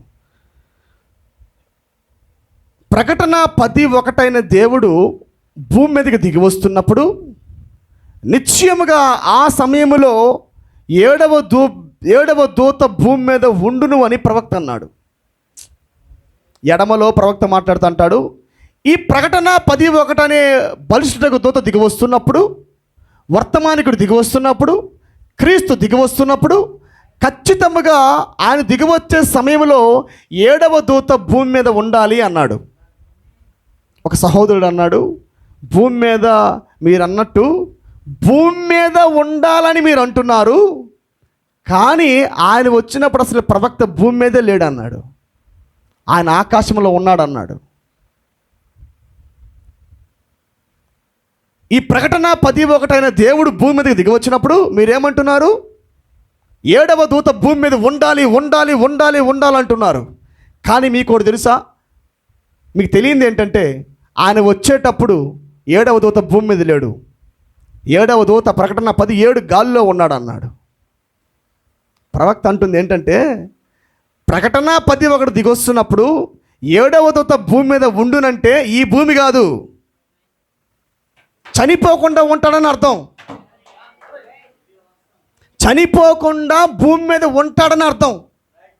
తీసివేయబడకుండా ఖచ్చితంగా ప్రభు దిగొచ్చేటప్పుడు ఎలాగైతే బాప్తిస్మ ఇచ్చే యోహాను భూమి మీద ఉన్నాడో, అలాగే ప్రకటన 10:1 అయిన దేవుడు దిగి వస్తున్నప్పుడు కూడా 7వ దూత భూమి మీద ఉండాలా.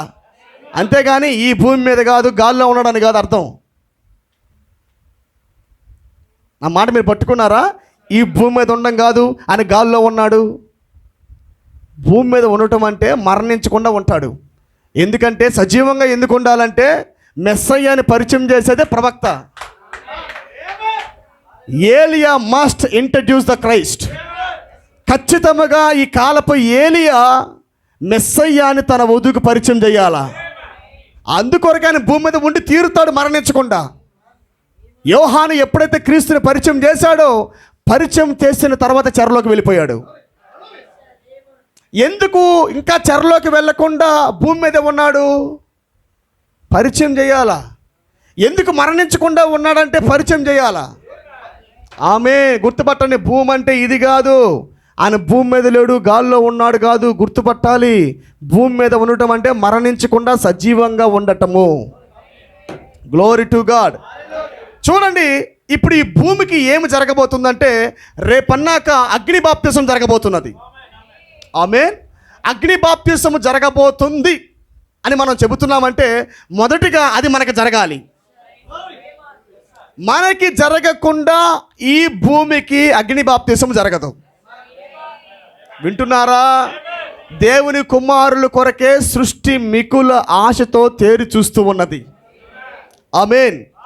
ఇప్పుడు గమనించండి, సృష్టికి ఎలాగూ జరగబోతుంది అగ్ని బాప్తిసం. మనకంటే ఆయన ఇప్పుడు దిగి వచ్చాడు, మనకు ఆయన ముద్రలు తెరిచాడు.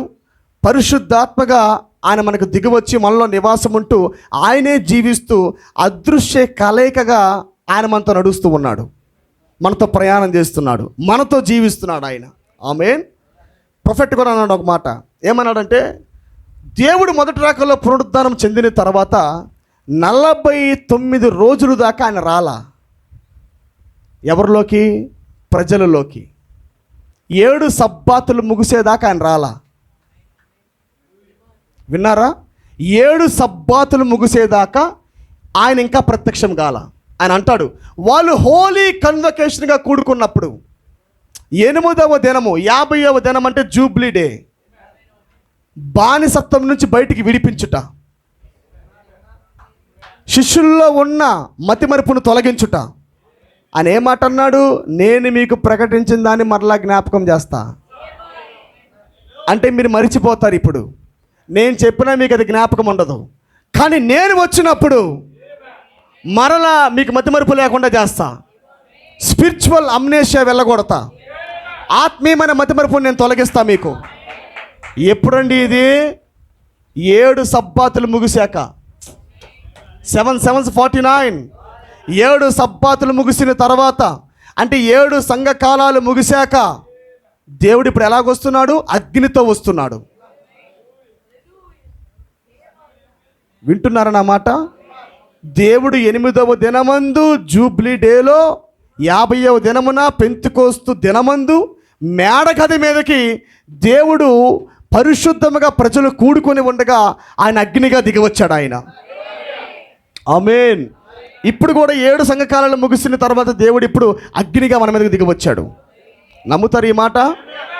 అగ్నిని పొందారా మీరు? పరిశుద్ధాత్మను పొందుకున్నారా? ముద్రలుగా కాదు.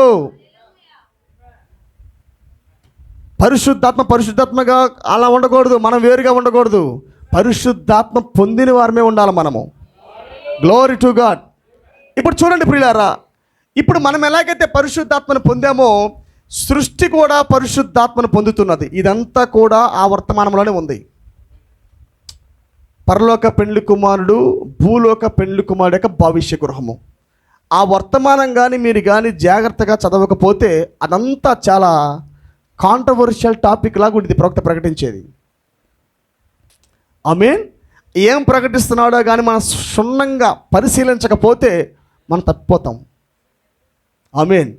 చాలా జాగ్రత్తగా వినండి. అందుకే ఇప్పుడు సృష్టికి ఎలాగూ అగ్ని బాప్తిసం జరగబోతున్నదంటే, రేపో మాపో పడబోతున్న ఆ గొప్ప అణుబాంబుల యుద్ధాన్ని బట్టి, ప్రపంచం మీదకి రాబోతున్న ఆ గొప్ప అగ్ని అణుబాంబుల ద్వారా ఈ యొక్క భూమికి అగ్ని బాప్తిసం జరగబోతున్నది. వింటున్నారా? అగ్ని బాప్తిసం రేపన్నాక పరిపూర్ణంగా మనకి భూమికి జరగబోతూ ఉన్నది. దేని బట్టి? మూడవ అయ్యో బట్టి, హర్మగిద్యోను యుద్ధాన్ని బట్టి ఈ సృష్టికి, ఈ భూమికి రేపన్నాక అగ్ని బాప్తిసం జరగబోతున్నది. ఆమేన్. కానీ ఈ మూడవ అయ్యోలో, హర్మగిద్యోను యుద్ధములో ప్రపంచం మొత్తం కూడా కాలిపోదు, భూమి మొత్తము కూడా కాలిపోదు ప్రియులారా. ఆమేన్. కొంత భాగం మాత్రమే భూమి కాలిపోయింది. వింటున్నారా? కొంత భాగం మాత్రమే భూమి కాలిపోతుంది, కానీ పరిపూర్ణంగా కాలిపోదు. ఆమేన్. ఎందుకంటే దేవుడు ఎలాగా మన జీవితంలో ప్రాసెస్ పెట్టాడో అలాగే సృష్టికి కూడా జరగాలి గనక ఒక్కసారిగా యుద్ధం రాగానే మొత్తం కాలిపోదు. ఆమేన్. ఇప్పుడు మనం అన్నాము వి గాట్ హోలీ గోస్ట్ అని, మనం పరిశుద్ధాత్మను పొందామన్నాము. రైట్. పరిశుద్ధాత్మ మనం పొందినట్లయితే మనం మొత్తం కాలిపోయామా? చెప్పాలి గట్టిగా. మనం పరిశుద్ధాత్మను పొందాం, మనం గొప్ప ఉజ్జీవాన్ని పొందాం మనము. అయినప్పటికీ ఆనాడు ఎలాగైతే పెంతెకోస్తులు వరమును పొందారో, సంచకరువును పొందారో, మనము వాక్యాన్ని పొందాం, కానీ సంచకరువును మాత్రమే పొందాం. తెలుసా మీకు ఈ విషయం? పాత నిబంధన పరిశుద్ధులు పొందనిది క్రొత్త నిబంధనలో ఉన్న అపోస్తులు పొందారు. అదే పరిశుద్ధాత్మ వరము. మేడగదిలోకి దేవుడు దిగివచ్చి ఆయనే ఉన్నాడు, కానీ వరములుగా ఉన్నాడు. గాడ్ హిమ్సెల్ఫ్, దేవుడే స్వయముగా దిగివచ్చి అగ్ని విభాగింపబడి ప్రజల్లోకి వెళ్ళాడు. అయినా ఆయన సంచకరువుగా మాత్రమే ఉన్నాడు. రైట్. ఇప్పుడు కూడా దేవుడు మరలా ప్రత్యక్షమయ్యి ఆయన సంఘం మీదకి దిగివచ్చాడు. ఇప్పుడు వాక్యంతో దిగివచ్చాడు ఆయన. కానీ ఇప్పుడు వాక్యము పరిపూర్ణంగా మన లోపల ఇంకా కార్యసాధకము చేయలా. నా నేను మాట్లాడుతుంది ఇప్పుడు గురించే. అయినప్పటికీ వీఆర్ ఇన్ ద ప్రాసెస్. ఆమేన్. పరిశుద్ధాత్మను పొందాము. పరిశుద్ధాత్మ యొక్క పరిపూర్ణమైన కొమ్మరింపు కొరకు మనం ఎదురు చూస్తూ ఉన్నాం. అవునా కాదా? దేవుడు మన లోపల బలవంతుడు అవ్వాలి. మొదటిగా దేవుడు మన లోపల బలవంతుడు అవ్వాలి. కొద్దిగా ఉన్న అగ్ని ఇప్పుడు బలమైన అగ్నిగా మార్చబడాల. సంచకరువుగా ఉన్న పరిశుద్ధాత్ముడు, ప్రొఫెట్ అన్నాడు, 7 సంఘకాలాల్లో దేవుడు పరిశుద్ధాత్మను బంధించి ఉన్నాడు అన్నాడు. బంధించబడి ఉన్న పరిశుద్ధాత్మ ఇప్పుడు విడిపించబడుతున్నాడు అన్నాడు. అర్థమైందా మీకు? బంధించబడి ఉన్న పరిశుద్ధాత్ముడు ఇప్పుడు మన మధ్యలో విడిపించబడుతున్నప్పుడు, ఆమేన్, మనం పొందిన పరిశుద్ధాత్మ యొక్క సంచకరువు రోజు రోజుకి అది వాక్యము ద్వారా మన లోపల అది ఉత్పత్తి చేసుకుంటూ వెళ్తుంది. అది ఆమేన్. పాప నియమాలు లేని వాళ్ళు ఎవరున్నారు ఇక్కడ చెప్పండి నాకు. పాప నియమాలు నాలో లేవు బ్రదర్ అన్న వాళ్ళు చేయి పైకెత్తండి. నాలో అగ్ని బలంగా కురిసింది బ్రదరు, ఆ డైనామిక్ తట్టుకోలేక నా పాపాలు తెగిపడిపోయినాయి అన్న వాళ్ళు చేయి పైకెత్తండి ఎవరన్నా ఉంటే. ఈ భూమి మీద ఎవ్వడికి కూడా ఇంకా శక్తి రిలీజ్ కాల. మెసేజ్లో ఉన్న 70 ఏళ్ళు సీనియర్ అయినా still they are waiting for the dynamics. సూచనలు జరుగుతాయి, వరములు జరుగుతాయి, వాక్యం ప్రదర్శించబడి రోగాలు పోతూ ఉంటాయి, ఇవన్నీ వెళ్తాయి. అయినప్పటికీ ఇంకా వాడు మనలో నుంచి పోలా, ఇంకా సాతాను మనలో నుంచి పోలా, పాప నియమాలు ఇంకా మనలో నుంచి తెగిపడలా, ఇంకా అంతే ఉన్నాయి, అవి అంటుకొనే ఉన్నాయి మనవి. ఆమేన్. కానీ మన ఆకాంక్ష ఏంటంటే, మన కోరిక ఏంటంటే పాప నియమాల నుంచి బయటపడాలా. ఆమేన్. ఈ చెరలో నుంచి బయటపడాలా, ఈ బానిసత్వం నుంచి మనం బయటపడాలా. అదేనా మన యొక్క గొప్ప గురి. నాకైతే నా గమ్యం అయితే అదే. ముందు వీడిని జయించాలా, ఈ పాప నియమాలను జయించాలా, ఈ చెరను బద్దలు చేయాలా. హల్లెలూయా. చూడండి, ఈ అర్మగిద్యోని యుద్ధం ద్వారా వస్తున్న అగ్నిని బట్టి, అణుబాంబుల వర్షాన్ని బట్టి ప్రపంచం మొత్తం కాలిపోదు. ఈ భూమికి ఏమి పరిశుద్ధమైన శుద్ధీకరణ జరగదు, పరిపూర్ణ శుద్ధీకరణ జరగదు, పరిపూర్ణత ఏమి భూమికి రాదు అప్పుడే. ఆమేన్. మనం ఎలాగైతే కొంత భాగం మాత్రమే ఇప్పుడు పరిశుద్ధాత్మను పొందుకున్నామో, శక్తిని పొందుకున్నామో, ప్రభావాన్ని పొందుకున్నామో, భూమి కూడా రేపన్నాక అలాగే పొందుకోబోతున్నది. ఆమేన్. కానీ మనం ఎదురు చూస్తుంది తాత్కాలికమైన వర్షం బట్టి కాదు, వర్షము కొరకు కాదు. మనం ఎదురు చూస్తుంది తాత్కాలికమైన అగ్ని కొరకు కాదు ప్రియులారా. ఆమేన్. మనం ఎదురు చూస్తుంది దేని కొరకు? Outpouring of the Holy Ghost. పరిశుద్ధాత్మ యొక్క బలమైన కుమ్మరింపు మనకు కావాలి. పరిశుద్ధాత్మ యొక్క బలమైన కుమ్మరింపు మనకు కావాలి. బంధించబడి ఉన్న పరిశుద్ధాత్మ మన మీద విడిపించబడాలి. శత్రువుని వెళ్ళగొట్టగల, ఈ లా ఆఫ్ సిన్ని తొలగించగల శక్తి మనకి కావాలి. దాని కొరకే మనం ఇప్పుడు ఎదురు చూస్తూ ఉన్నాం. ఇప్పుడు చాలా క్షుణ్ణంగా నా మాటలు మీరు పట్టుకోండి. ఒక లేఖనం దీన్ని నేను చూపిస్తాను, ఆ తర్వాత మనం ముందుకెళ్దాం. దీన్ని అలాగే జస్ట్ అలా మనసులో పెట్టుకోండి. నేను ఈ లేఖనంలోకి వెళ్ళి మళ్ళీ వెనక్కి వస్తాను. ప్రకటన గ్రంథము 21వ అధ్యాయము. వాక్యం అర్థమవుతున్నదా? ఇప్పుడు ప్రస్తుతానికి మనము హర్మగిద్యోను దాకా వచ్చాం. మనం వచ్చాం, కానీ ఇంకా భూమి ఇంకా రాలా. భూమికి ఇప్పుడే ప్రారంభించబడింది క్లెన్సింగ్ ఆఫ్ ద ఫైర్. అగ్ని యొక్క శుద్ధీకరణ కొరకు భూమి ఇప్పుడు ఎదురు చూస్తూ ఉంది. అణుబాంబుల కొరకు ఇప్పుడు సృష్టి వెయిటింగు. 21. అంతటా నేను కొత్త ఆకాశమును కొత్త భూమిని చూచితిని. Amen. John saw new heavens and new earth. యోహాను క్రొత్త ఆకాశములను క్రొత్త భూమిని చూచాడు. మొదటి ఆకాశములు మొదటి భూమియు గతించిపోయాను. తెలుగులో ఆకాశము అని ఉంది, కానీ ఇంగ్లీష్లో హెవెన్స్ అని ఉంటుంది. ఆమె తెలుసు కదా, ఆకాశములు ఒకటి కాదు, 3 ఉన్నాయి. అపోస్తలుడైన పౌలు 3 ఆకాశములకు వెళ్ళాడు. తెలుసు కదా ఆ మాట మీకు.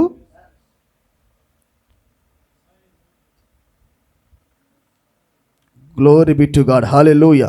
చూడండి ప్రియులారా, క్షమించండి, ఇక్కడ ప్రకటన గ్రంథం 21వ అధ్యాయంలో ఈయన మాట్లాడుతుంది కేవలం ఈ భూమి గురించి మాత్రమే. ప్రవక్త చెప్పాడు వీటి గురించి. క్రొత్త ఆకాశము క్రొత్త భూమి అని అంటే అదేదో కొత్త ఆకాశం రావడం కాదు, కొత్త భూమి రావడం కాదు, ఉన్నదే రిస్టోర్ చేయబడటం. అర్థమైనదా? ఆకాశంలో అయితే 3 ఉన్నాయి. అపోస్తలుడైన పౌలు అంటాడు, నేను 3 ఆకాశం కొనిపోతున్నట్టున్నాడు. కానీ ఇక్కడ యోహాను మాట్లాడుతుంది కేవలం భూమి గురించి మాత్రమే. ఆయన మాట్లాడుతుంది 2వ ఆకాశమైన సృష్టి గురించి కాదు, 3 ఆకాశమైన పరదేశ గురించి కాదు. అది పర్ఫెక్ట్, అది పరదేశ పరిపూర్ణమైనది. ఆమేన్. కానీ యోహాను మాట్లాడుతుంది దేని గురించి అంటే ఈ భూమి గురించే, ఈ ఆకాశం గురించే. వింటున్నారా నా మాట? క్రొత్త ఆకాశము, I saw a new heaven and earth. Prophet అన్నాడు ఏదో కొత్తగా దిగి రావటం కాదు, ఏదో కొత్తగా భూమి మార్చబడటం కాదు, ఉన్న పాప నియమాల యొక్క సిస్టమ్ వెళ్ళిపోవుట. The system of sin. ఈ భూమి మీద ఉన్న క్రూయాలిటీ సిస్టమ్, ఈ క్రూరమైన పద్ధతి, ఈ పాపముతో నిండి ఉన్న ఈ క్రూరమైన భూమి యొక్క పద్ధతులు రేపన్నాక తొలగిపోవుట. మీరు చూస్తున్నారు ముళ్ళ పొదలు, రేపన్నాక ఉండవు అక్కడ. ఈ పాత భూమికి ముళ్ళ పొదలు ఉన్నాయి. ఆమె మన ప్రొఫెట్ అంటాడు, నడుచుకుంటా మనము ఇలా వెళ్ళటానికి కూడా భయమే భూమి మీద రాత్రికాలం పూట. ఏ పొదలో నుండి ఏది వచ్చిద్దో, ఏ పొదల్లో నుండి ఏ పాము వచ్చి కరిసిద్దో అని భయము, ఏ పొదల్లో నుండి ఏ తేలొచ్చి కరిసిద్దేమో అని భయము. ఆమేన్. హల్లెలూయా. అంటే భద్రత లేని భూమి ఇది, ద ఓల్డ్ ఎర్త్. ఈ పాత భూమి ఎలాంటిది? పాపములో పడిపోయి మనిషికి భద్రత లేకుండా చేసింది. ఆమేన్. ఈ ముళ్ళ పొదలు బట్టి, గచ్చ పొదలు బట్టి, ఆమేన్, ఈ యొక్క పాత సృష్టిని మనం గమనిస్తున్నప్పుడు మనము చాలా ఇబ్బంది పడుతూ ఉంటాం ఈ విషయంలో. ప్రవక్త అన్నాడు మనం హెవెన్ గమనించినప్పుడు మనం ఇప్పుడు కారు మేఘాలు చూస్తున్నాం. కోపంతో నిండి ఉన్న కారు మబ్బులు మనం గమనిస్తూ ఉన్నాం. చూసారా మీరు? కారు మబ్బులు, నల్లగా మబ్బులు బట్టి కోపంగా ఇలా భూమిని చూస్తూ ఉంటాయి అవి. ఆమేన్. యాంగ్రీ క్లౌడ్స్ అన్నాడు ఆయన, కోపగించిన మేఘాలు అన్నాడు. నిజానికి అవన్నీ ఆదిలో లేవు. ఆమేన్. దేవుడు రేపు ఇవన్నీ కూడా తీసివేయబోతున్నాడు. ఆకాశానికి పట్టి ఉన్న కఠినమైన చీకటి, కట్టికి చీకటి, నీ ఆత్మకు పట్టి ఉన్న కట్టికి చీకటి దేవుడు తొలగించబోతున్నాడు. భూమి మీద ఉన్న గచ్చ పొదలు దేవుడు తీయబోతున్నాడు. ఈ భూమి మీద ఉన్న అభద్రతా భావం, ఈ భూమి మీద ఉన్న అపవిత్రత, ఈ భూమి మీద ఉన్న శాపాలు దేవుడు నిశ్చయంగా అగ్నిని కురిపించి కాల్చబోతున్నాడు. నీ శరీరానికి ఉన్న సమస్తాన్ని పరిశుద్ధాత్మ అగ్ని కాల్చబోతున్నది. ఆమేన్. సంచ కరువు ద్వారా మనం ఆల్రెడీ కొంత పర్సెంట్ పొందాం. పరిశుద్ధాత్మ యొక్క అగ్ని బాప్తిసాన్ని బట్టి మనము కొంత మేరకు మనము నిశ్చయంగా పాపంతో పోరాడుతున్నాము, పాపాన్ని గెలుస్తున్నాము. ఆమేన్. ఆల్మోస్ట్ మనము వాడి యొక్క కంట్రోల్లో లేము, కానీ వాడే మన కంట్రోల్లో ఉన్నాడు. రైట్. కానీ వాడు పోకుండా చెయ్యాలి మనం. ఇంకా ఏంటది?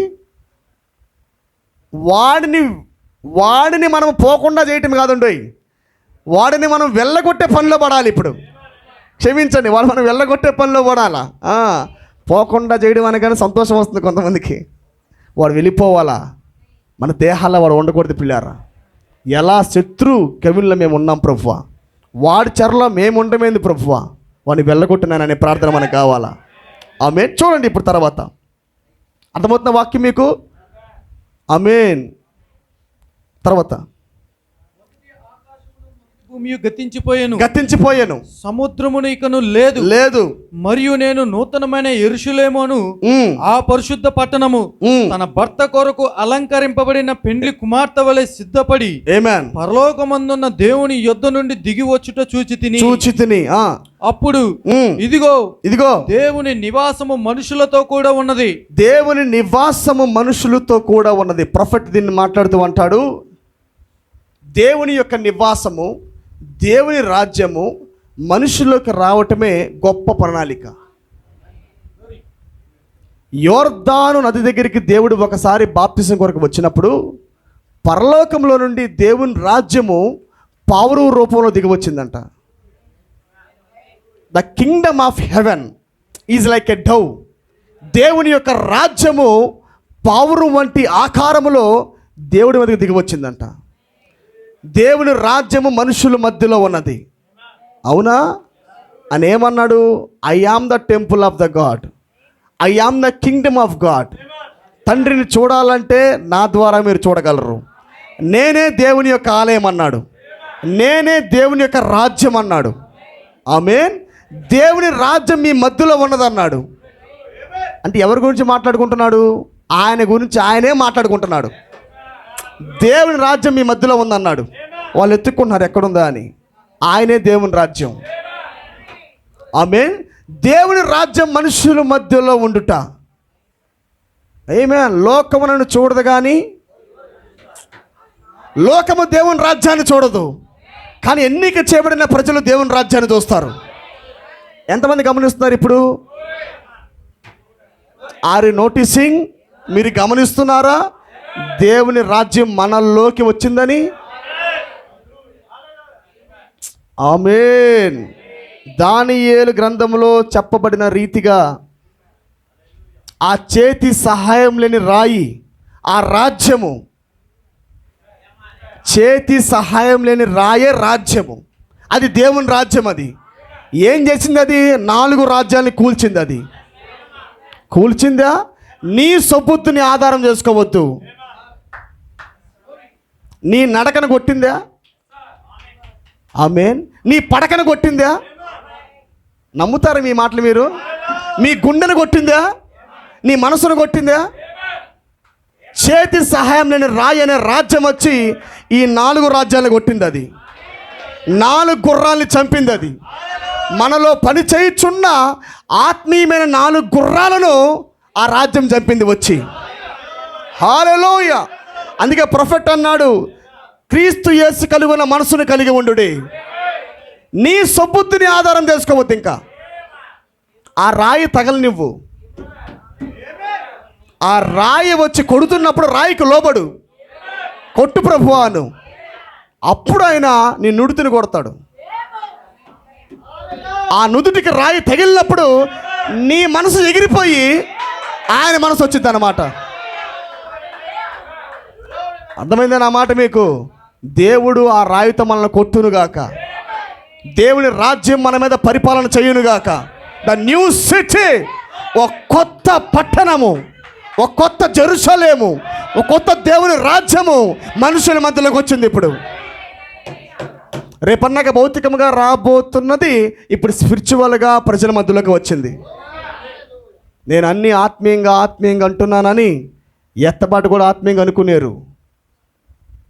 ఆమేన్. ఎందుకంటే ఇప్పుడు నేను చెప్పబోయేది కూడా స్పిరిచువలే అని మాట్లాడతా. అందుకని rapture is not the spiritual. Prophet అన్నాడు, ఇది కూడా ఆయన స్పిరిచువల్తో పోల్చాడు, కానీ ఫిజికల్ ఉందన్నాడండి. ఇక్కడ మాత్రం మీరు మిస్టేక్ అవ్వకూడదు. ప్రతి దేవుని కుమారుడికి, దేవుని కుమార్తెకు దేహ మార్పు ఉన్నది, ఎత్తబాటు ఉన్నది. అయిపోలా, ఎత్తబాటు ఉన్నది. మన శరీరాలు మారి యవ్వనంగా మనం తయారైన తర్వాత మాత్రమే ఎత్తబడతాం మనము. ఆమేన్.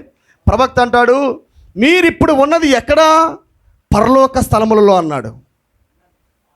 మీరు పరలోక స్థలములలో కూర్చుండబెట్టబడి ఉన్నారు అన్నాడు. ప్రవక్త అంటాడు, your soul is already rapture అన్నాడు. Your spirit is already rapture అన్నాడు. ఆమేన్. నిజంగా అన్నాడు ఆయన. ఆయన మాట్లాడుతూ అంటాడు, మనము దేవుణ్ణి బట్టి, క్రీస్తుని బట్టి మనం మరణంలో నుండి జీవంలోకి వచ్చామన్నాడు. ఆ మాట అపోస్తలుని పౌలు మాట్లాడుకుంటూ వచ్చాడా? ఆ మాట మాట్లాడా? ఫ్రమ్ మనము క్రీస్తు ద్వారా మరణములో నుండి, చెప్పాలి గట్టిగా, మరణములో నుండి జీవములోకి వచ్చాం మనము. దాని ప్రవక్త అంటాడు, ఆత్మీయంగా మనకి ఇంకా మరణం లేదన్నాడు. పరిశుద్ధాత్మ యొక్క సంచకరం ఎప్పుడైతే నీ మీద పడిందో, యువర్ స్పిరిట్ ఆల్రెడీ ర్యాప్చర్. ఆమె లైక్ ఏ అర్మగిద్యోని యుద్ధం. Already hour spirit has raptured. ఇదివరకే మన ఆత్మ పరలోక స్థలములలో కూర్చుండబెట్టబడి ఉన్నది. ఈ భూ ప్రపంచములో ఈ దేహము తిరుగుతూ, తింటూ, నడుస్తూ, మాట్లాడుతూ ఉన్నప్పటికీ, బట్ అవర్ స్పిరిట్ ఎక్కడ కూర్చొని ఉన్నదంటే దేవుని రాజ్యములో కూర్చొని ఉన్నది. దేవుడు చెబుతున్న మాటలు వింటుంది. అది దేవుడు మాట్లాడింది అదే. మనుషుడు రొట్టె వల్ల మాత్రం కాదు, కానీ దేవుని నోట నుండి వచ్చి ప్రతి మాట వల్ల జీవించను. హల్లెలూయా. అంటే దేని గురించి ఆయన ప్రస్తావిస్తున్నాడు? నీ ఆత్మ దేవుని రాజ్యములో ఉన్నది. దేవుడు చెబుతున్న మాటలు నీ ఆత్మ వింటున్నది.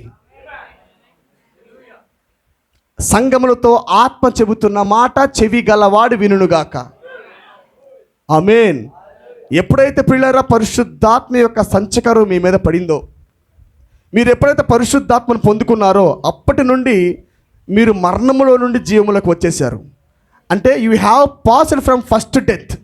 మనుషుడికి 2 మరణాలు ఉన్నాయి. ఒకటి ఆత్మ మరణము, ఒకటి శరీర మరణము. 2 మరణాలు మనిషికి ఉన్నాయి. మొదటిగా వాడు ఆత్మలో మరణిస్తాడు, తర్వాత శరీరంలో మరణిస్తాడు. ఇదే ప్రవక్త చెప్పిన ఏదేను తోటలో ఉన్న కథ. నువ్వు దినమును నిశ్చయంగా చస్తావని చెప్పాడు. మరణములో నుంచి దేవుడు మనం జీవములోకి దాటించాడు. కానీ వాళ్ళు ఎలాగెళ్ళారో తెలుసా? జీవములో నుండి మరణములోకి వెళ్ళారు వాళ్ళు. వింటున్నారా? జీవములో ఉన్న వాళ్ళు మరణములోకి వెళ్ళారు ఆ పండుని తినబట్టి. అంటే ఎప్పుడైతే వాళ్ళు పండు తిన్నారో వాళ్ళకి మొదటి మరణం జరిగింది. స్పిరిట్ ర్యాప్చర్ అవ్వాల్సిన వాళ్ళు స్పిరిట్లో మరణించారు. ఆ తర్వాత కొద్ది కాలంలో లేట్ అయిన తర్వాత వాళ్ళు దేహంలో మరణించారు. వింటున్నారా? మొదటిగా ఆదాముకు ఆత్మీయమైన మరణం జరిగింది, తర్వాత శరీరపూర్వకమైన భౌతిక మరణం జరిగింది. ఆమేన్. ఇప్పుడు కడపట్టి ఆదామును బట్టి, యేసు క్రీస్తుని బట్టి, ఆయన మన దగ్గరికి వచ్చుట బట్టి మనము కూడా ప్రియులారా మరణములో నుండి మన జీవంలోకి వచ్చాం మనము. అంతేనే కాదా, మరణములో ఉన్న మన ఆత్మ, మరణములో ఉన్న మన ఆత్మ, చెరలో ఉన్న మన ఆత్మ ఆయన రక్తాన్ని బట్టి, పరిశుద్ధాత్మను బట్టి ఇప్పుడు జీవంలోకి వచ్చింది. అందుకే ప్రొఫెట్ అన్నాడు, your spirit has already raptured. నమ్ముతారా నా మాట మీరు? ఇది నీ ఆత్మ ఎప్పుడో ఎత్తబడింది. అపోస్తలుడైన పౌలు అంటాడు, ఆంతరంగ పురుషుడు మాత్రము దినదినము చెప్పాలండి, కానీ బలహీనపరుస్తుంది ఎవరు? బాహ్య పురుషుడే. ఆంతర్య పురుషుడేమో బలంగా తయారయ్యాడు, స్పిరిట్లో ర్యాప్చర్ అయ్యాడు, ఆత్మలో పరవశిస్తున్నాడు, మూడు ఆకాశానికి వెళ్ళిపోతున్నాడు. Amen. There is no limitation. ఆత్మకు హద్దులు లేవన్నమాట. ఆమేన్. ఎటన్నా ప్రయాణం చేస్తుంది ఆత్మ. రైట్. పౌలు ర్యాప్చర్ అయ్యాడు. అందుకే పౌలు అంటాడు, మరణమా నీ ముళ్ళు ఎక్కడ అన్నాడు. నా ఆత్మని చంపలేని మరణమా, నా ఆత్మని చంపలేని దెయ్యమా నీ ముళ్ళు ఎక్కడరా అన్నాడు. నీ విజయం ఎక్కడ అన్నాడు ఆయన. ఎందుకు? ఆత్మలో మరణం లేకుండా దేవుడు చేశాడనే బయలుపాటు పౌలు పొందాడండోయ్. నేను చెబుతున్నాను, మీరు మొదటిగా ఎత్తబాటు గురించి ఆలోచన చెయ్యాలంటే మీరు మొదటిగా ఆత్మ మరణాన్ని తప్పించుకోండి. ఆమేన్. రేపన్నాక మరణాన్ని రుచి చూడకుండా తీసుకెళ్ళే ఆ గొప్ప కుంభరింపు రావాలంటే ముందు నువ్వు ఆత్మీయంగా మరణించకుండా ఉండాలా. నువ్వు ఆత్మలో ఎత్తబడి ఉండాలి. ఇప్పుడు నువ్వు గ్లోరీ బి టు గాడ్. ఆత్మలో మొదటిగా ఎత్తబడుట, ఆ తర్వాత దేహం ఎత్తబడుట. ఆమేన్. గమనించండి, ఎప్పుడైతే ఈ యొక్క వర్షం మన మీద కురిసిందో, అంటే నేను దాని సృష్టితో పోలుస్తూ వెళ్తాను. నేను ఇప్పుడు కొంచెం జాగ్రత్తగా గమనించండి. భూమి మీద పడిన ఈ అర్మగిద్యోను అనే అగ్ని ఆత్మీయంగా మన మీద పడినప్పుడు, ఆత్మీయముగా మన మీద పరిశుద్ధాత్మ అనే సంచకరువు, ఆ హర్మగిద్యోను అనే స్పిరిచువల్ హర్మగిద్యోను, ఆత్మీయమైన హర్మగిద్యోను అనే ఆ అగ్ని వర్షం మన మీద పడినప్పుడు మనకి ఏం జరిగిందంటే ఆత్మలో ర్యాప్చర్ జరిగింది. ఆత్మలో ఎత్తబాటు జరిగింది. ఇప్పుడు మనం దేవుణ్ణి చూడగలుగుతున్నాం, దేవుని రాజ్యంలో ఉండగలుగుతున్నాము, దేవుడు చెబుతున్న సమాచారాన్ని వినగలుగుతున్నాము. అందరితో ఉన్నప్పటికీ మన ఆత్మ ర్యాప్చర్ అయింది కనుక ఆమేన్. ఆ ర్యాప్చర్ అయిన తర్వాత వచ్చే ఆ దేశం యొక్క ప్రభావాన్ని తీసుకోగలుగుతున్నాం. ఇప్పుడు మనం దేవుని రాజ్యములో ఉండే ప్రభావము, దేవుని రాజ్యములో ఉండే ఆమేన్ అనుభూతులు, అది ఊరికే పాడలాది. అందులో నేను ప్రవేశించాలని, అనుభూతి చెందుతున్నానని. అనుభూతి చెందాలంటే మొదటిగా నువ్వు నీటి ద్వారాను ఆత్మ ద్వారాను బాప్తిజం పొందాలి అన్నాడు ఆయన మాట. నీటి మూలముగాను ఆత్మ మూలముగాను జన్మిస్తేనే నీవు దేవుని రాజ్యాన్ని చూడగలవు. ఆత్మలో జన్మ జరగకుండా, ఆత్మ ఎత్తబడకుండా మనము దేవుని రాజ్యాన్ని చూడలేము, వాక్య దేహము యొక్క ప్రభావాన్ని పొందలేము, అనుభూతులు పొందలేము అసలుకి. ఇవన్నీ చాలా ప్రాముఖ్యం. అందుకే ఎత్తబాటు కాదు. మొదటిగా స్పిరిట్ ర్యాప్చర్ గమనించండి, తర్వాత ఫిజికల్ చూద్దాం. ఉన్నారా? మొదటిగా ప్రతి ఒక్కరూ ఆత్మలో మరణాన్ని తప్పించుకోండి, తర్వాత మనం దేహంలో మరణాన్ని తప్పించుకుంటాం. రైట్. మొదటి రాకడ బట్టి మనకు ఆత్మలో మరణం పోయినది, రెండవ రాకడ బట్టి మనకి ఇప్పుడు దేహంలో మరణం పోతుంది. ఆమేన్. చాలా జాగ్రత్తగా వినండి ప్రియులారా. ఇప్పుడు ఈ యొక్క హర్మగిద్యోను యుద్ధము జరిగిన తర్వాత భూమి పరిపూర్ణంగా శుద్ధీకరించబడదు, కానీ కొంత భాగం మాత్రమే శుద్ధీకరించబడిద్ది. రైట్. కొంత భాగం మాత్రమే శుద్ధీకరణ జరిగిద్ది. దాని తర్వాత 1000 ఏళ్ల పరిపాలన దేవుడు ఈ భూమి మీదకి తీసుకొని రాబోతున్నాడు. ఆఫ్టర్ అర్మగిద్యోన్. నేను శ్రమలు వాటి గురించి మళ్ళీ మాట్లాడి వచ్చినట్టయితే చాలా టైం అయింది కాబట్టి నేను చాలా త్వరితంగా వెళ్తున్నా. ఓకేనా? అర్మగిద్యోన్ యుద్ధం జరిగిన తర్వాత, అంటే 3వ ప్రపంచ యుద్ధం జరిగిన తర్వాత ఈ భూమి మీదకి దేవుడు హనీమూన్ కొరకే మనం తీసుకొని రాబోతున్నాడు. Millennium is a honeymoon. Amen. 3.5 సంవత్సరమేమో మనకి విందుంది అన్నాడు ఆ ప్రొఫెట్. భూమి మీద ఏమో మ్యారేజ్ ఆఫీసర్ అయిన ప్రవక్తను బట్టి మనకి క్రీస్తుకి వివాహము జరుగుతుంది. మనము ఎత్తబడిన తర్వాత 3.5 సంవత్సరాల పాటు మనం పెండ్లి విందులో ఉంటాం మనము. ఆమేన్. ఆ తర్వాత ఆయనతో పాటు హనీమూన్ కొరకు మనము 1000 ఏళ్ల పరిపాలనకి వస్తాం. 1000 ఏళ్ల పరిపాలన ఎక్కడ జరగబోతున్నది చెప్పాలి? యెరూషలేములో జరగబోతుంది. 1500 కిలోమీటర్ల మైళ్ళు ఇటు, 1500 కిలోమీటర్ల మైళ్ళు ఇటు, ఇలా స్క్వైర్ షేప్లో పిరమిడ్ ఆకారములో రేపన్నాక 1000 ఏళ్ల పరిపాలన యెరూషలేములో ఉండబోతున్నది. ఆమేన్. దీన్ని ప్రవక్త దేనితో పోల్చాడంటే, నోవాహు ఓడలోకి నోవాహు అలాగే తన కుటుంబము అలాగే ఈ సృష్టిలో ఉన్న సమస్త భూజంతువులన్నీ కూడా, పక్షులు కానీ జంతువులు కానీ ఇవన్నీ ప్రాకుజీవులు కానీ అన్నీ లోపలికి వెళ్ళిన తర్వాత ఆయన ఆ లోపల ఉన్నప్పుడు ఎటువంటి మరి క్రూరత్వం దాంట్లో లేదు. లోపల తోడేలు గొర్రెపిల్ల తినటం లేదు, లోపల పాములు కాటేయటం లేదు, లేదా సింహము గొర్రెపిల్లను తినడం లేదు. అన్నీ శాంతిగా సమాధానంగా ఉన్నాయి. ఓడలో మిలీనియం ఉందన్నాడు ఆయన. ఆమేన్. ఓడ ఒక మిలీనియం అన్నాడు. ఆమేన్. దాన్ని మాట్లాడుతూ అంటాడు, మిలీనియం ఓడలో ఉన్నప్పటికీ, జంతువులు సమాధానంగా ఉన్నప్పటికీ, వాళ్ళు పాపం లేకుండా ఉన్నప్పటికీ, క్రూరత్వం లేకుండా ఉన్నప్పటికీ, కానీ ఇంకను నోవాహు ఓడలో పాపం ఉన్నది అన్నాడు. Still Novahu arc at sin. నోవాహు ఓడలో ఏమున్నది? పాపం ఉన్నది. అంటే ఎవరున్నారు లోపల చెప్పాలి గట్టిగా? హాము ఉన్నాడు. నోవాహు ఓడలో ఎవడున్నాడు? హాము. మిలీనియం గురించి ప్రవక్త మాట్లాడుతూ చెప్పిన మాటలు ఇవి. నోవాహు ఓడలో ఎలాగైతే హాము ఉన్నాడో, మిలీనియము ఒక ప్రక్క మిలీనియం బాగుండిద్ది, మరొక పక్క చుట్టూ ఎలా ఉండిద్ది అంటే హాములాగా ఉండిద్ది. ఆమేన్. ఒక పక్క పరిశుద్ధంగా ఉండిద్ది, one side of the pot, ఒక భాగం మొత్తం పరిపూర్ణతే, మరొక భాగము చుట్టూ మొత్తం కూడా పాపమే. ఆమేన్. వింటున్నారా నా మాట? అంటే మిలీనియంలో ఏముంది? భూమి మీద ఏముంది? మిలీనియంలో పాపం లేదు, కానీ చుట్టూ పాపం ఉంది. అవునా కాదా?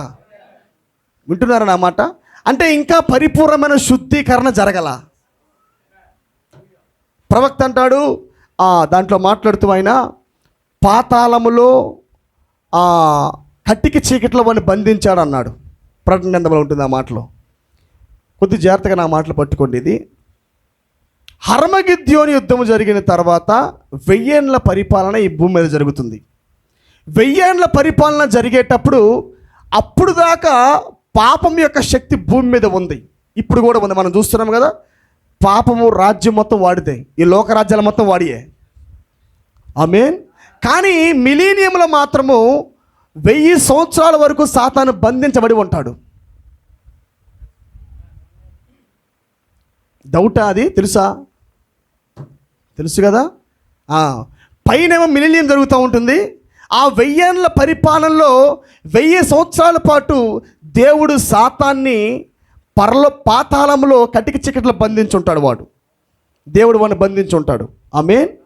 కేవలం బంధించాడంటే గుర్తుపెట్టి, ఇదంతా మన మాదిరిగా నేను చెబుతున్నా. ఇదంతా కూడా కేవలము సాతానిని దేవుడు పాతాళములో బంధించాడు, చెరలో బంధించాడు. వాడిని చంపలా. ఇంకా హర్మగిద్యోని యుద్ధం వాడిని ఇంకా కాల్చలా. పరిపూర్ణంగా లయం చేయలా. ఆమేన్. కేవలం సంచకరు కురిసింది, కొంత భాగం కాల్చింది, పాపం ఉన్నది, అలాగనే పరిపూర్ణత ఉన్నది. దేవుడు ఉన్నాడు, దేవుని పిల్లల యొక్క రాజ్యం ఉంది, ఒక పక్క చుట్టూ పాపం కూడా చుట్టబడి ఉన్నది. ఆమేన్. అయితే ప్రియులారా, ఈ 1000 సంవత్సరములు సాతాను బంధించబడి ఉన్నాడు కాబట్టే 1000 ఏళ్ళ పాటు ఆ లోపల ఎటువంటి పాపం జ్వరబడదు, చుట్టూ పాపం ఉండిద్ది. కానీ నేను మాట్లాడుతుంది దీని గురించి కాదు, అసలు పరిపూర్ణంగా పాపము లేకుండా చెయ్యుట. ఈ భూమి మీద పరిపూర్ణంగా వాడి శక్తి లేకుండా చేయుట, వాడి రాజ్యం లేకుండా చేయుట, వాడి ప్రభావం లేకుండా చెయ్యాలంటే ఏదో గొప్ప అగ్ని ఈ భూమి మీద కురవవలసి ఉన్నది. ఆమేన్. ఒక గొప్ప అగ్ని భూమి మీదకి రావలసి ఉన్నది. నేను నమ్ముతున్నాను. ప్రవక్త అన్నాడు, ఆ 1000 ఏండ్లు పాతాళంలో వాడిని బంధించిన తర్వాత 1000 ఏండ్లు మన క్రీస్తు హనీమూను జరుపుకున్న తర్వాత ఆ తర్వాత సాతాను మరలా విడిపించబడతాడు. సాతాను మరలా రేపన్నాక విడిపించబడతాడు. విడిపించబడినప్పుడు ఆ 1000 సంవత్సరాల తర్వాత వాడు బయటకు వచ్చినప్పుడు అప్పుడు గోగు మాగోగు అనే యుద్ధం జరగబోతున్నది. ఆమేన్. ఈ గోగు మాగోగు యుద్ధం ఎప్పుడైతే జరుగుతుందో అగ్ని భూమి మీదకి దిగివచ్చి వాడి రాజ్యాన్ని, వాడి సైన్యాన్ని, వాడి ప్రభావాన్ని, వాడి శక్తిని, వాడి రాజ్యాన్ని మొత్తము ఈ అగ్ని పూర్తిగా కాల్చబోతున్నది. ప్రవక్త అన్నాడు, the system of sin will be destroy. పాపము అనే వాడి పద్ధతులు మొత్తం కాలిపోతాయి అన్నాడు. ఆమేన్. ఇంకా ఏది గచ్చపొదలు కానీ ఈ భూమి మీద మనకు వ్యతిరేకంగా ఉన్న ఏది కూడా ఇంక ఉండదు. పరిపూర్ణంగా దేవుడు ఆ గొప్ప కుమ్మరింపు ద్వారా, అగ్ని ద్వారా ఆయన సమస్తాన్ని కాల్చబోతున్నాడు ఆయన. హల్లెలూయా. ఇది మనకి పరిపూర్ణమైన మాదిరి. దేవుడు పెట్టిన ఈ యుద్ధాలు మనకు మాదిరి. ఎందుకు దేవుడు ఇలా తెరగా పెట్టాడంటే అది మనిషి జీవితంలో జరగబోతున్న యుద్ధాలు అవి. నేను నమ్ముతున్నాను స్పిరిచువల్ హర్మగిద్యోను మనకి జరిగిందని. కొద్దిగా మాట వ్యత్యాసంగా ఉన్నా, నేను మాట్లాడుతున్న భాష కొద్దిగా వెరైటీగా ఉన్నా, కానీ మీరు కొద్దిగా ఆలోచించినట్లయితే, మీరు కానీ వాటిని కొద్దిగా పోల్చి చూసుకున్నట్లయితే నిశ్చయముగా మనకు జరిగేదే ఆయన సృష్టికి పెట్టాడు. మనకు జరగబోయేదే దేవుడు భూమికి ఆకాశం పెట్టాడు ఆయన. ఆమేన్. ఈ అర్మగిద్యోన్ అనే యుద్ధం మనకు జరిగిన తర్వాత ఇప్పుడు మనము సాతాన్ని బంధించాము. పాపంతో మనం ఇప్పుడు ఆడుకోవటం లేదు. నేను చెప్పాను కదా, అర్మగిద్యోన్ తర్వాత ఉండేదేంటి? మిలీనియం గురించి ఆయన మాట్లాడుతూ ఏమంటాడంటే ప్రవక్త, 8వ దినమందు వాళ్ళందరూ సమూహంగా పరిశుద్ధంగా కూడుకోవాలి. ఎన్నిక చేయబడిన వారు మాత్రమే పరిశుద్ధంగా కూడుకోగలరు. నమ్ముతారు ఈ మాట? ఎన్నికల్లో ఉన్నవాడు మాత్రమే పరిశుద్ధంగా కూడుకోగలడు. నేను చెబుతుంది ఈ భూమికి పడిన వర్షం. అర్మగిద్యోన్ అంటే కేవలము దానికి మాత్రమే కాదు, కానీ దేవుని యొక్క అగ్ని ఈ భూమి మీద పడింది. ఈ భూమి మీద అగ్ని ఈ భూమి మీద పడుట బట్టి మన పాపాలు ఇప్పుడు ఇది వరకులాగా పెత్తనం చేయటం లేదు. మొన్న పాట కూడా ఒకటన్నా నేను, ఇది వరకు ఏనాడు చూడలేదులే యేసయ్యా నీ రాకతో మారే నాలో గతం. ఏమేన్, దట్స్ రైట్, వాస్తవం అది. ఎప్పుడైతే దేవుడు రంగం మీదకి వచ్చాడో, ఆయన రాక జరిగిందో, మనలో ఆ గతం మారింది. మారే నాలో గతము. ఆమేన్. ఇది వరకు ఉన్నట్టుగా ఇప్పుడు మనము లేము. ఎందుకంటే వర్షము కురువుట బట్టి, అగ్ని మన మీదకి వచ్చుట బట్టి మనం ఇప్పుడు సాతాన్ని బంధిస్తున్నాం. మనము చాలా జాగ్రత్తగా వినండి. ఇప్పుడు మనము కేవలము సాతాన్ని బంధించామే కానీ పరిపూర్ణంగా వాడు మన లోపల నుంచి వెళ్ళిపోలా. ఆమేన్. దీన్ని మాత్రమే కేవలం నేను మిలీనియంగా పోలుస్తున్నా. కేవలం ఈ భాగాన్ని మాత్రమే నేను దీన్ని మిలీనియంగా పోలుస్తున్నా. వింటున్నారా? దేహము ఎత్తబాటులోకి వెళ్ళదని కాదు నేను మాట్లాడుతుంది. మన దేహం ఎత్తబాటులోకి వెళ్ళబోతున్నది. ఆమేన్. నిశ్చయముగా మనమందరం కూడా శరీర మార్పు పొందబోతున్నాము. Glory to God. అయితే నేను కేవలము ఈ మాదిరి, ప్రవక్త చెప్పిన ఈ మాదిరి మాత్రమే నేను చెప్పడానికి ఇష్టపడుతున్నాను నేను. ఆమేన్. అని ఏమన్నాడంటే, ఈ మిలీనియంలో ఎలాగైతే సాతాను బంధించబడి ఉన్నదో, ఆమేన్, ఆ మిలీనియం సమయంలో సాతాను 1000 దినాల పాటు పాతాళంలో బంధించబడి ఉన్నది. అలాగనే మన మీద కురిసిన ఈ అగ్ని ద్వారా మనం ఇప్పుడు మిలీనియంలో ఉండుట బట్టి మనం ఇప్పుడు సాతాన్ని బంధిస్తున్నాము. పాప నియమాలు మనం బంధిస్తున్నాం అంతే. ఆమేన్. పరిపూర్ణమైన విమోచన మనకి ఇంకా జరగల. చెప్పాలి, ఇంకా నియమాలు మనలో నుంచి పోలా, ఇంకా సాతాను మన నుండి వెళ్ళిపోలా, ఇంకా ఉన్నది. కాకపోతే మనం ఇప్పుడు బంధిస్తున్నాం. 1000 దినములు దేవుడు వీడిని బంధిస్తున్నాడు. ఆమేన్. మనము కూడా వాక్యము ద్వారా, దేవుని శక్తి ద్వారా ఇప్పుడు మనం వీడిని బంధిస్తున్నాము. ఆమేన్. అయితే బంధించబడిన తర్వాత రేపన్నాక రాబోతున్న ఆ గొప్ప ఒత్తిడిలో, ఆ ఎత్తబాటుకు ముందు జరగబోతున్న గొప్ప ఒత్తిడిలో రేపన్నాక వీడు మరలా విజృంభబోతున్నాడు, విజృంభిస్తాడు వాడు. ఆమేన్. ఎందుకంటే పిల్లారా, మన కోరిక ఏంటంటే బంధించుట కాదు కానీ కాల్చివేయుట. ఆమేన్. మనం ఇంకా కొత్త ఆకాశంగా మారిపోలా, కొత్త భూమిగా మారిపోవాలా. ఆమేన్. కొత్త భూమి అంటే క్షయితను అక్షయితం రింగుట, మర్త్యతను అమర్త్యతం రింగుట, మరణాన్ని విజయం రింగుట. ఆమేన్. ఈ ముసలి దేహాలు యవ్వన దేహాలుగా మారిపోవుట. ఏ బాడీ చేంజ్. పాపము లేని ఒక దేహం మనకు రావాలి. అది రావాలంటే ఖచ్చితంగా మన లోపల గోగు మాగోగు అనే యుద్ధము జరగాల. ఆమేన్. ఆ బలమైన అవుట్ పోరింగ్ అనే వర్షం మన మీద కురవాలి పిల్లారా. ఆ పరిశుద్ధాత్మ అనే బలమైన వర్షం మన మీద కురిసినప్పుడు ఇంకా గోగు మాగోగు వర్షానికి ఇంకా బంధింపు లేదు. సాతానుని పరిపూర్ణంగా నశింపజేసే శక్తి, పూర్తిగా కాల్చే శక్తి దేవుడు రేపన్నాక మనకి ఇవ్వబోతున్నాడు.